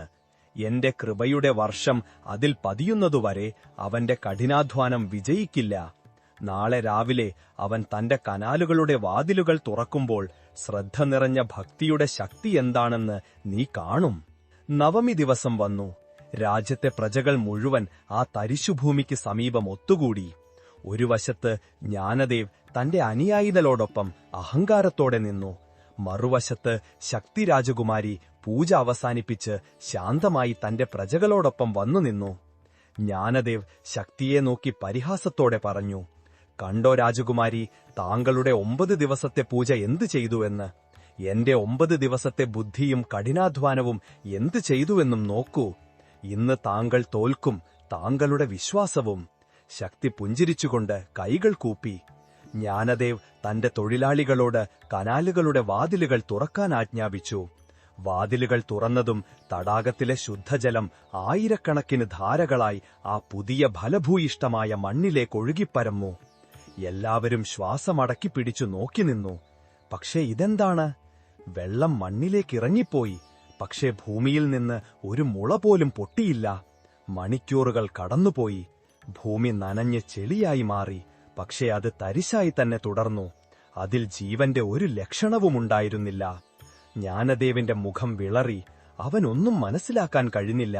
അവൻ വീണ്ടും മണ്ണും വെള്ളവും പരിശോധിച്ചു. എല്ലാം അവന്റെ കണക്കുകൂട്ടലുകൾ അനുസരിച്ചായിരുന്നു. പിന്നെന്തുകൊണ്ടാണ് ഇങ്ങനെ സംഭവിക്കുന്നത്? അവന്റെ ബുദ്ധി, അവന്റെ എല്ലാ അറിവും ഇന്നു പരാജയപ്പെട്ടു. അവന്റെ അനുയായികളും അത്ഭുതപ്പെടുകയും നിരാശരാവുകയും ചെയ്തു. ജ്ഞാനദേവന്റെ അഹങ്കാരം തകർന്നു. അവൻ നിലത്ത് മുട്ടുകുത്തിയിരുന്നു പറഞ്ഞു, ഇത് അസാധ്യമാണ്. എന്റെ കണക്കുകൂട്ടലുകൾ എങ്ങനെ തെറ്റി? അപ്പോൾ ശക്തി രാജകുമാരി പതുക്കെ മുന്നോട്ടു വന്നു. അവർ ആ ചെളി നിറഞ്ഞ ഭൂമിയുടെ നടുവിൽ പോയി നിന്നു. അവർ കയ്യിലുണ്ടായിരുന്ന പൂജാകലശത്തിൽ നിന്ന് അല്പം ജലമെടുത്തു. അതിൽ 9 ദിവസത്തെ പൂജയുടെ ശക്തിയും മന്ത്രങ്ങളുടെ തേജസ്സും അടങ്ങിയിരുന്നു. അവർ കണ്ണുകളടച്ച് സിദ്ധിദാത്രി ദേവിയോട് പ്രാർത്ഥിച്ചു. അമ്മേ, പ്രകൃതിയുടെ അധിപതി ഞാനല്ല, നീയാണ്. ഈ ശരീരമല്ല, നിന്റെ ശക്തിയാണ്. ഈ ഭൂമിക്ക് ജീവൻ നൽകൂ അമ്മേ. എന്റെ വിശ്വാസം ജയിക്കാൻ വേണ്ടി മാത്രമല്ല, ഈ ലക്ഷക്കണക്കിന് ആളുകളുടെ വിശപ്പടങ്ങാനും അവരുടെ വിശ്വാസം നിലനിൽക്കാനും വേണ്ടി. ഇത്രയും പറഞ്ഞ് അവരാ മന്ത്രിച്ച ജലം ആ ഭൂമിയിൽ തളിച്ചു.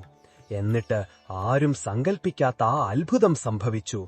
ആ പുണ്യജലം മണ്ണിൽ സ്പർശിച്ച നിമിഷം ആ തരിശുഭൂമിയിൽ ഒരു പ്രകമ്പനമുണ്ടായി. കണ്ടുനിൽക്കെ ആ ചെളിയിൽ നിന്ന് കോടിക്കണക്കിന് പച്ചമുളകൾ ഒരേ സമയം പൊട്ടിമുളച്ചു. എല്ലാം വളരെ വേഗത്തിലായിരുന്നു. ആരോ ഭൂമിയിൽ ഒരു പച്ചപ്പരവതാനി വിരിച്ചതുപോലെ തോന്നി. ഏതാനും നിമിഷങ്ങൾക്കുള്ളിൽ ആ മുളകൾ വളർന്ന് ചെറിയ ചെടികളായി മാറി. ആ ചെടികളിൽ പൂക്കൾ വിരിഞ്ഞു. പിന്നെ ആ പൂക്കൾ സ്വർണ്ണക്കതിരുകളായി മാറി.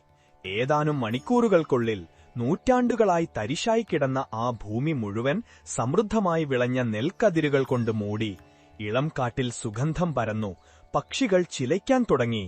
ഈ അമാനുഷിക ദൃശ്യം കണ്ട് എല്ലാവരും സ്തബ്ധരായി. പ്രജകൾ ജയ് മാതാദി, ശക്തിരാജകുമാരിക്ക് ജയ് എന്ന് ആർത്തു വിളിച്ചു. ജ്ഞാനദേവിന് തന്റെ കണ്ണുകളെ വിശ്വസിക്കാനായില്ല. ബുദ്ധിയും കഠിനാധ്വാനവും ആവശ്യമാണ്, പക്ഷെ അവ അപൂർണമാണ് എന്ന് അവന് മനസ്സിലായി. അവ ശരീരത്തെപ്പോലെയാണ്. അതിൽ അമ്മയുടെ കൃപയാകുന്ന ആത്മാവ് പ്രവേശിക്കുന്നതുവരെ അവ നിർജീവമാണ്. അവൻ ഓടിച്ചെന്ന് ശക്തിരാജകുമാരിയുടെ പാദങ്ങളിൽ വീണു. അവന്റെ കണ്ണുകളിൽ നിന്ന് പശ്ചാത്താപത്തിന്റെ കണ്ണുനീരൊഴുകി. അവൻ പറഞ്ഞു, രാജകുമാരി, എന്നോട് ക്ഷമിക്കൂ. എന്റെ അഹങ്കാരം ഇന്നു തകർന്നു. ഭക്തിയില്ലാത്ത ജ്ഞാനം അപൂർണവും അപകടകരവുമാണെന്ന് ഞാൻ മനസ്സിലാക്കി. ഇന്നു മുതൽ ഞാൻ താങ്കളുടെ ശിഷ്യനാണ്. എന്നെ അങ്ങയുടെ ശരണത്തിൽ സ്വീകരിക്കൂ. ശക്തി അവനെ എഴുന്നേൽപ്പിച്ച് ആലിംഗനം ചെയ്തുകൊണ്ട് പറഞ്ഞു, ജ്ഞാനദേവ്, നീ എന്റെ ശിഷ്യനല്ല, എന്റെ സഹോദരനാണ്. നിന്റെ ബുദ്ധിയും എന്റെ വിശ്വാസവും ഇവ രണ്ടും ചേരുമ്പോൾ ഈ രാജ്യത്തെ ആർക്കും ഒന്നും ചെയ്യാൻ കഴിയില്ല. ജ്ഞാനവും ഭക്തിയും പരസ്പരം ശത്രുക്കളല്ല, മറിച്ച് പൂരകങ്ങളാണ്. എങ്ങനെ ചെയ്യണമെന്ന് ജ്ഞാനം നമുക്ക് പറഞ്ഞുതരുന്നു. എന്തിനു ചെയ്യണമെന്നതിന്റെ ലക്ഷ്യം ഭക്തി നമുക്ക് നൽകുന്നു. ആ ദിവസത്തിനു ശേഷം ജ്ഞാനദേവ് പൂർണ്ണമായും മാറി. അവൻ തന്റെ എല്ലാ ബുദ്ധിയും അറിവും ശക്തിരാജകുമാരിയുടെ നിർദ്ദേശപ്രകാരം മാനവികതയുടെ നന്മയ്ക്കായി വിനിയോഗിച്ചു. ആ അത്ഭുതഭൂമിയിൽ വിളഞ്ഞ ധാന്യം കൊണ്ട് ശക്തിപൂരിലെ ധാന്യപ്പുരകൾ വർഷങ്ങളോളം നിറഞ്ഞിരുന്നു. ശക്തിരാജകുമാരിയുടെയും ജ്ഞാനദേവിന്റെയും ഒത്തുചേരലോടെ ശക്തിപൂരിൽ ഒരു പുതിയ സുവർണയുഗം ആരംഭിച്ചു. ഇപ്പോൾ രാജ്യത്തിന്റെ ശക്തി ഇരട്ടിയായി. ജ്ഞാനദേവിന്റെ മൂർച്ചയേറിയ ബുദ്ധി പദ്ധതികൾ രൂപീകരിക്കുകയും പുതിയ സാങ്കേതിക വിദ്യകൾ വികസിപ്പിക്കുകയും രാജ്യത്തെ ഭൗതികമായി അഭിവൃദ്ധിപ്പെടുത്തുകയും ചെയ്തു. അതേസമയം ശക്തിരാജകുമാരിയുടെ ആത്മീയ വീക്ഷണം ആ പദ്ധതികളിൽ ധർമ്മവും ധാർമ്മികതയും കാരുണ്യവും നിറച്ചു. സമൃദ്ധി ആരുടെയും അഹങ്കാരത്തിന് കാരണമാകാതെ എല്ലാവരുടെയും സേവനത്തിനുള്ള മാധ്യമമായി മാറുന്നുവെന്ന് അത് ഉറപ്പാക്കി. രാജ്യത്ത് വലിയ ഗുരുകുലങ്ങൾ തുറന്നു. അവിടെ വിദ്യാർത്ഥികൾക്ക് ശാസ്ത്രത്തോടൊപ്പം വിജ്ഞാനം, ഗണിതം, കല എന്നിവയും പഠിപ്പിച്ചു. എന്നാൽ എല്ലാ വിദ്യാഭ്യാസത്തിന്റെയും അടിസ്ഥാനം ധർമ്മവും ആത്മീയതയുമായിരുന്നു. അറിവിന്റെ ആത്യന്തിക ലക്ഷ്യം സ്വയം അറിയുക, ലോകത്തിന് നന്മ ചെയ്യുക എന്നാണ് അവരെ പഠിപ്പിച്ചു, അല്ലാതെ പണം സമ്പാദിക്കുകയോ പദവി നേടുകയോ അല്ല. കൃഷിയിടങ്ങളിൽ പുതിയ ജലസേചന സംവിധാനങ്ങൾ വികസിപ്പിച്ചു. അത് വിളവ് പല മടങ്ങ് വർദ്ധിപ്പിച്ചു. എന്നാൽ വിളവിന്റെ ഒരു ഭാഗം പാവപ്പെട്ടവർക്കും സന്യാസിമാർക്കും പക്ഷിമൃഗാദികൾക്കും നീക്കിവയ്ക്കണമെന്നും കർഷകരെ പഠിപ്പിച്ചു. ശക്തിരാജകുമാരിയുടെയും ജ്ഞാനദേവിന്റെയും ഒത്തുചേരലോടെ ശക്തിപൂരിൽ ഒരു പുതിയ സുവർണയുഗം ആരംഭിച്ചു. ഇപ്പോൾ രാജ്യത്തിന്റെ ശക്തി ഇരട്ടിയായി. ജ്ഞാനദേവിന്റെ മൂർച്ചയേറിയ ബുദ്ധി പദ്ധതികൾ രൂപീകരിക്കുകയും പുതിയ സാങ്കേതിക വിദ്യകൾ വികസിപ്പിക്കുകയും രാജ്യത്തെ ഭൗതികമായി അഭിവൃദ്ധിപ്പെടുത്തുകയും ചെയ്തു. അതേസമയം ശക്തിരാജകുമാരിയുടെ ആത്മീയ വീക്ഷണം ആ പദ്ധതികളിൽ ധർമ്മവും ധാർമ്മികതയും കാരുണ്യവും നിറച്ചു. സമൃദ്ധി ആരുടെയും അഹങ്കാരത്തിന് കാരണമാകാതെ എല്ലാവരുടെയും സേവനത്തിനുള്ള മാധ്യമമായി മാറുന്നുവെന്ന് അതുറപ്പാക്കി. രാജ്യത്ത് വലിയ ഗുരുകുലങ്ങൾ തുറന്നു.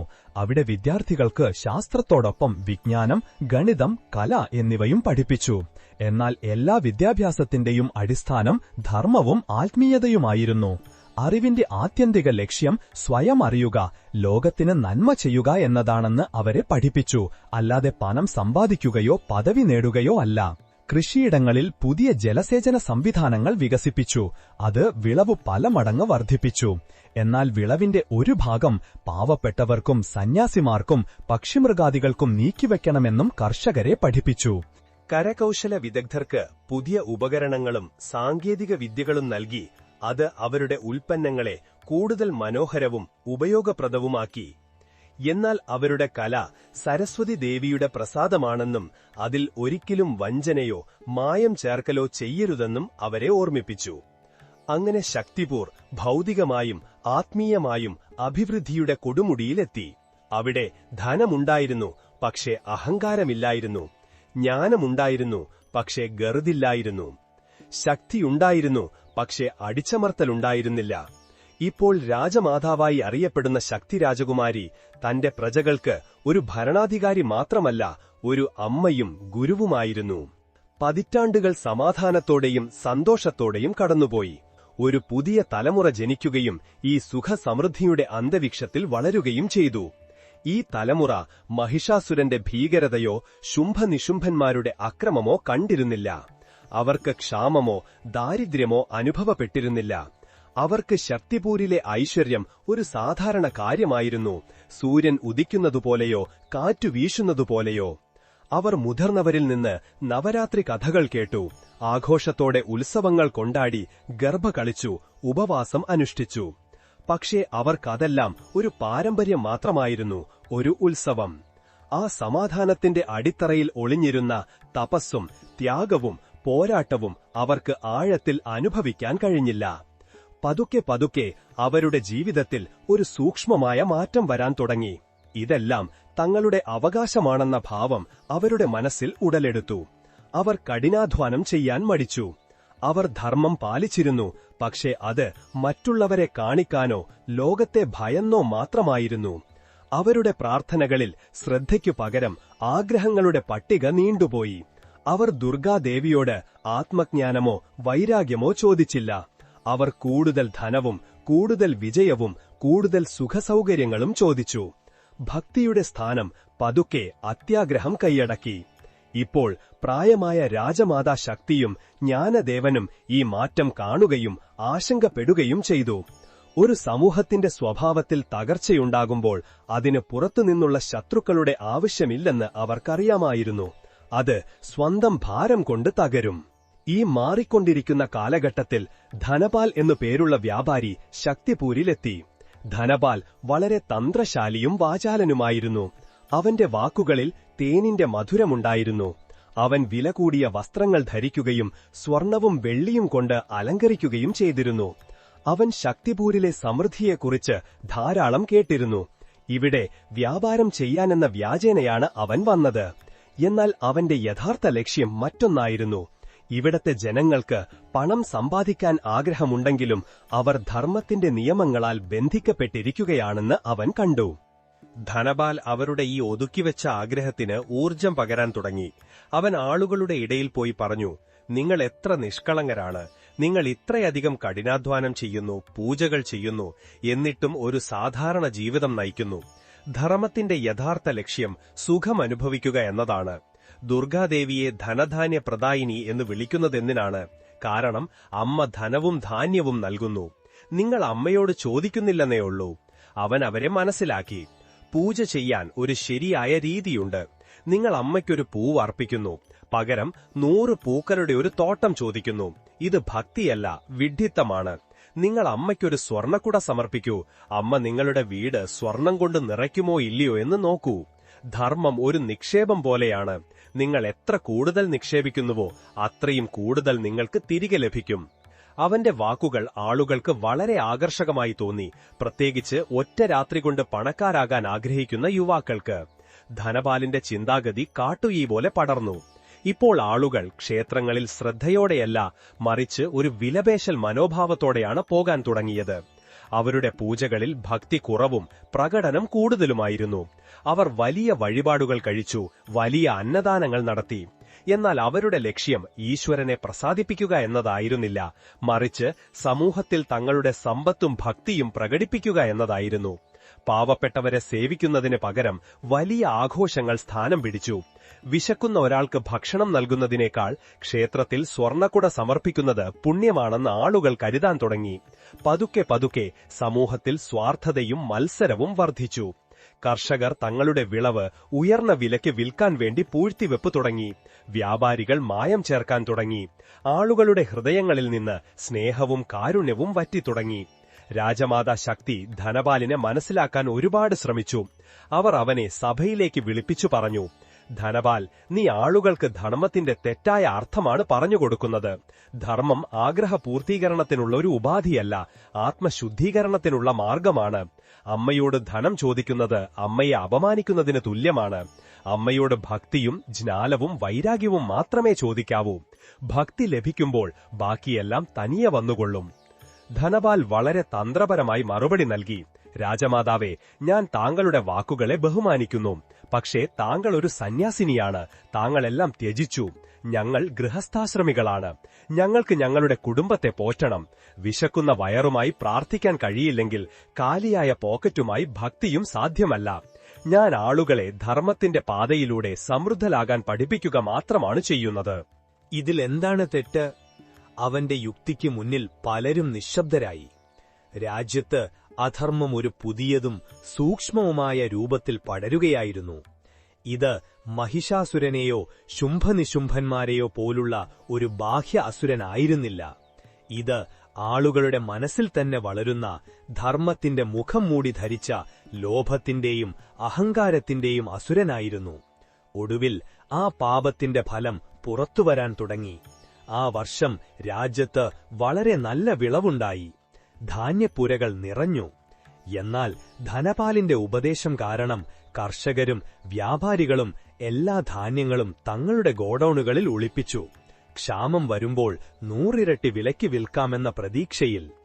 പതുക്കെ പതുക്കെ വിപണിയിൽ നിന്ന് ധാന്യം അപ്രത്യക്ഷമായി.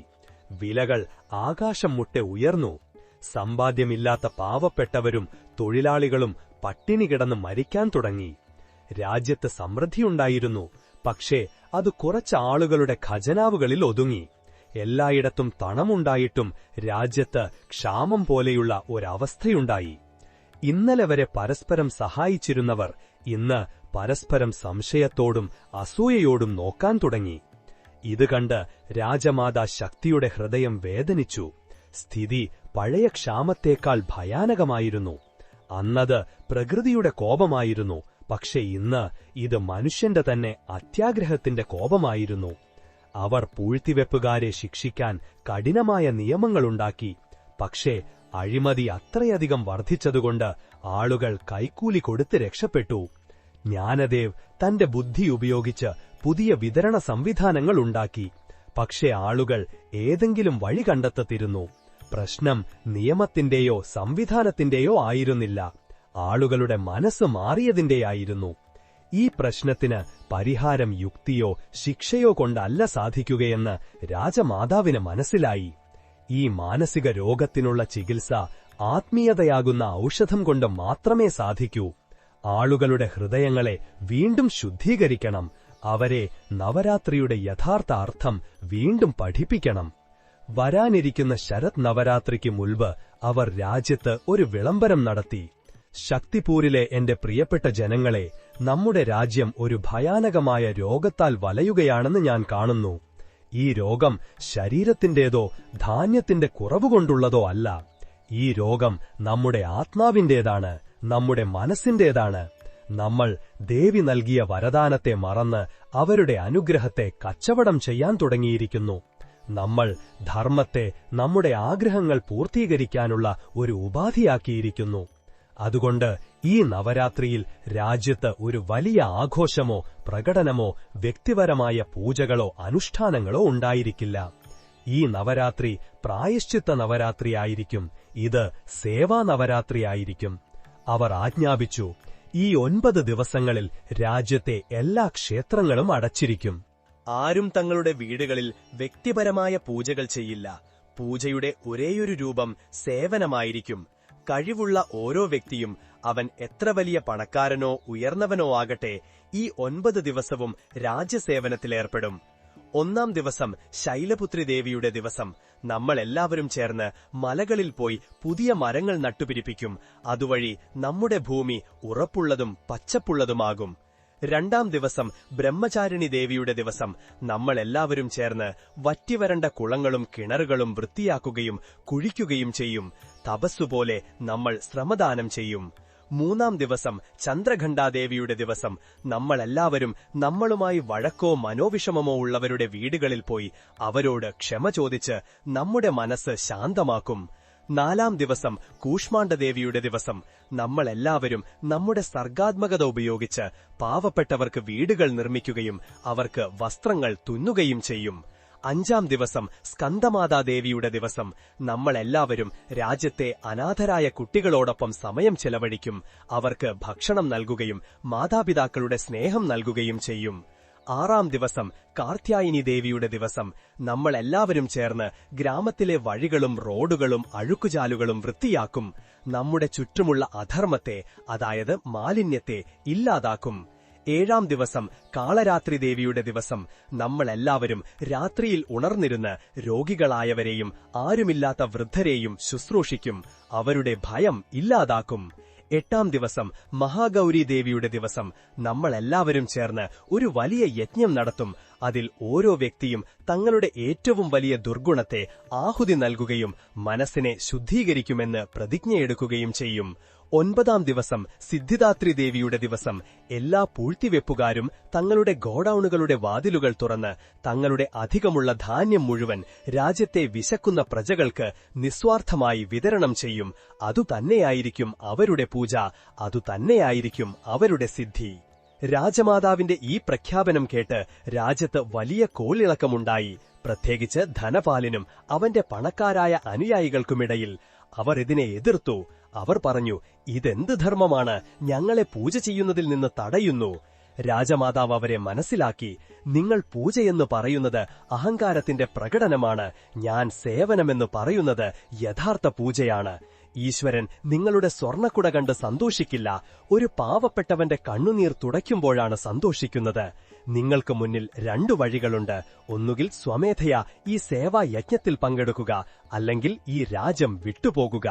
രാജമാതാവിന്റെ തേജസ്സിനും നിശ്ചയദാർഢ്യത്തിനും മുന്നിൽ ആർക്കും ഒന്നും പറയാൻ കഴിഞ്ഞില്ല. നവരാത്രിയുടെ ആദ്യ ദിവസം വന്നു. രാജമാതാ ശക്തി തന്നെ പ്രായം വകവെക്കാതെ കയ്യിലൊരു തൂമ്പയുമായി മലയിൽ മരം നടാനെത്തി. പ്രജകൾ തങ്ങളുടെ രാജമാതാവിനെ ഈ പ്രായത്തിൽ കഠിനാധ്വാനം ചെയ്യുന്നത് കണ്ടപ്പോൾ അവർ ലജ്ജിതരായി. പതുക്കെ പതുക്കെ ഓരോരുത്തരായി ഈ മഹത്തായ ഉദ്യമത്തിൽ പങ്കുചേർന്നു. ആ 9 ദിവസങ്ങൾ കൊണ്ട് ശക്തിപൂരിന്റെ രൂപം തന്നെ മാറി.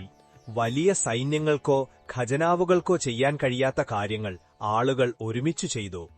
അവർ ഒരുമിച്ചു ജോലി ചെയ്യുകയും വിയർപ്പൊഴുക്കുകയും പരസ്പരം ദുഃഖവും സുഖവും പങ്കുവയ്ക്കുകയും ചെയ്തപ്പോൾ അവരുടെ മനസ്സിലെ അഴുക്ക് കഴുകിപ്പോയി. ഒരു പണക്കാരനായ വ്യാപാരി ഒരു അനാഥ കുട്ടിക്ക് സ്വന്തം കൈകൊണ്ട് ഭക്ഷണം കൊടുത്തപ്പോൾ കോടിക്കണക്കിന് സമ്പത്തിലും ലഭിക്കാത്ത ഒരു ആനന്ദം അവൻ ആദ്യമായി അനുഭവിച്ചു. ഒരു ഉയർന്ന കുലത്തിലെ സ്ത്രീ ഒരു രോഗിയായ വൃദ്ധയുടെ മുറിവുകൾ വൃത്തിയാക്കിയപ്പോൾ അവൾക്ക് സേവനത്തിന്റെ യഥാർത്ഥ സുഖം ലഭിച്ചു. വർഷങ്ങളായി ശത്രുക്കളായിരുന്ന രണ്ടുപേർ പരസ്പരം ആലിംഗനം ചെയ്ത് ക്ഷമിച്ചപ്പോൾ അവരുടെ മനസ്സിലെ ഭാരം ഇറങ്ങിപ്പോയി. 9-ാം ദിവസം യജ്ഞത്തിൽ ആളുകൾ തങ്ങളുടെ ദുർഗുണങ്ങളായ ലോഭം, ക്രോധം, അസൂയ, അലസത എന്നിവയെ ആഹുതി നൽകിയപ്പോൾ രാജ്യം മുഴുവൻ ശുദ്ധീകരിക്കപ്പെട്ടതുപോലെ തോന്നി. ഒടുവിൽ ഹൃദയം മാറിയ ധനപാലും മറ്റു വ്യാപാരികളും തങ്ങളുടെ ഗോഡൌണുകളുടെ വാതിലുകൾ തുറന്നു. ധാന്യങ്ങളുടെ കൂമ്പാരങ്ങൾ പുറത്തുവന്നു. നിമിഷനേരം കൊണ്ട് രാജ്യത്താരും വിശന്നിരിക്കുന്നില്ലെന്നായി. അന്ന് രാത്രി, നവമി രാത്രിയിൽ രാജ്യം മുഴുവൻ സേവനം ചെയ്ത് ക്ഷീണിച്ചു സമാധാനമായി ഉറങ്ങുമ്പോൾ രാജമാതാ ശക്തി തന്റെ പൂജാമുറിയിൽ ഒരു വിളക്ക് കത്തിച്ചു. അവർ അമ്മയോട് പ്രാർത്ഥിച്ചു, അമ്മേ, എന്റെ പ്രജകൾ ഇന്ന് അങ്ങയുടെ യഥാർത്ഥ പൂജ ചെയ്തിരിക്കുന്നു. ദയവായി അത് സ്വീകരിക്കണമേ. ആ നിമിഷം ആ വിളക്ക് ഒരു അമാനുഷിക പ്രകാശമായി മാറുകയും ശക്തിപൂർ മുഴുവൻ അതിന്റെ തണുത്ത നിലാവിൽ കുളിക്കുകയും ചെയ്തു. ഉറക്കത്തിലും ആളുകൾക്ക് ഒരു അത്ഭുതകരമായ ശാന്തിയും ആനന്ദവും അനുഭവപ്പെട്ടു. അടുത്ത ദിവസം രാവിലെ അവർ ഉണർന്നപ്പോൾ അവരുടെ ഹൃദയം നിർമ്മലവും ശുദ്ധവുമായിരുന്നു. അത്യാഗ്രഹത്തിന്റെയും സ്വാർത്ഥതയുടെയും അസുരൻ മരിക്കുകയും സ്നേഹത്തിന്റെയും കാരുണ്യത്തിന്റെയും ദൈവം ഉണരുകയും ചെയ്തിരുന്നു. ആ ദിവസത്തിനു ശേഷം ശക്തിപൂരിൽ എല്ലാ നവരാത്രിയും ഇതുപോലെ സേവാ നവരാത്രിയായി ആഘോഷിക്കാൻ തുടങ്ങി. നവരാത്രിയുടെ യഥാർത്ഥ വ്രതം അന്നം ത്യജിക്കൽ മാത്രമല്ല, നമ്മുടെ ദുർഗുണങ്ങളെ ത്യജിക്കലാണെന്ന് ശക്തിപൂരിന്റെ കഥ യുഗങ്ങളോളം സന്ദേശം നൽകി. നവരാത്രിയുടെ യഥാർത്ഥ പൂജ മന്ത്രങ്ങൾ ജപിക്കൽ മാത്രമല്ല, മാനവികതയുടെ നിസ്വാർത്ഥ സേവനമാണ്. ദുർഗാദേവിയുടെ യഥാർത്ഥ അനുഗ്രഹം ധനത്തിലും സമ്പത്തിലുമല്ല, മറിച്ച് മനസ്സിന്റെ ശാന്തിയിലും ആത്മാവിന്റെ സംതൃപ്തിയിലും എല്ലാവരോടുമുള്ള സ്നേഹത്തിലുമാണ്. ഇത് തന്നെയാണ് സുഖത്തിന്റെയും ശാന്തിയുടെയും സമൃദ്ധിയുടെയും യഥാർത്ഥവും സനാതനവുമായ അത്ഭുതകരമായ മാർഗം. നവരാത്രി കേവലം 9 ദേവിമാരുടെ പൂജയുടെ ഉത്സവം മാത്രമല്ല, ജ്ഞാനത്തിന്റെയും ഭക്തിയുടെയും കർമ്മത്തിന്റെയും കൃപയുടെയും പരിശ്രമത്തിന്റെയും വിധിയുടെയും സന്തുലിതാവസ്ഥയുടെ ഉത്സവമാണെന്ന് ഈ കഥ നമ്മെ പഠിപ്പിക്കുന്നു. നമ്മുടെ ബുദ്ധിയും കഠിനാധ്വാനവും കൊണ്ട് നമുക്ക് വലിയ നേട്ടങ്ങൾ കൈവരിക്കാൻ കഴിയും. എന്നാൽ ജീവിതത്തിലെ യഥാർത്ഥ വിജയവും ശാന്തിയും ആനന്ദവും ലഭിക്കുന്നത് നമ്മുടെ ഓരോ പ്രയത്നത്തിലും ആദിശക്തിയായ ദുർഗാദേവിയുടെ കൃപയുടെ അനുഗ്രഹമുണ്ടാകുമ്പോൾ മാത്രമാണെന്ന് ഇത് നമ്മെ ഓർമ്മിപ്പിക്കുന്നു. ഇതുതന്നെയാണ് നവരാത്രിയുടെ ഏറ്റവും വലിയതും അത്ഭുതകരവുമായ രഹസ്യം.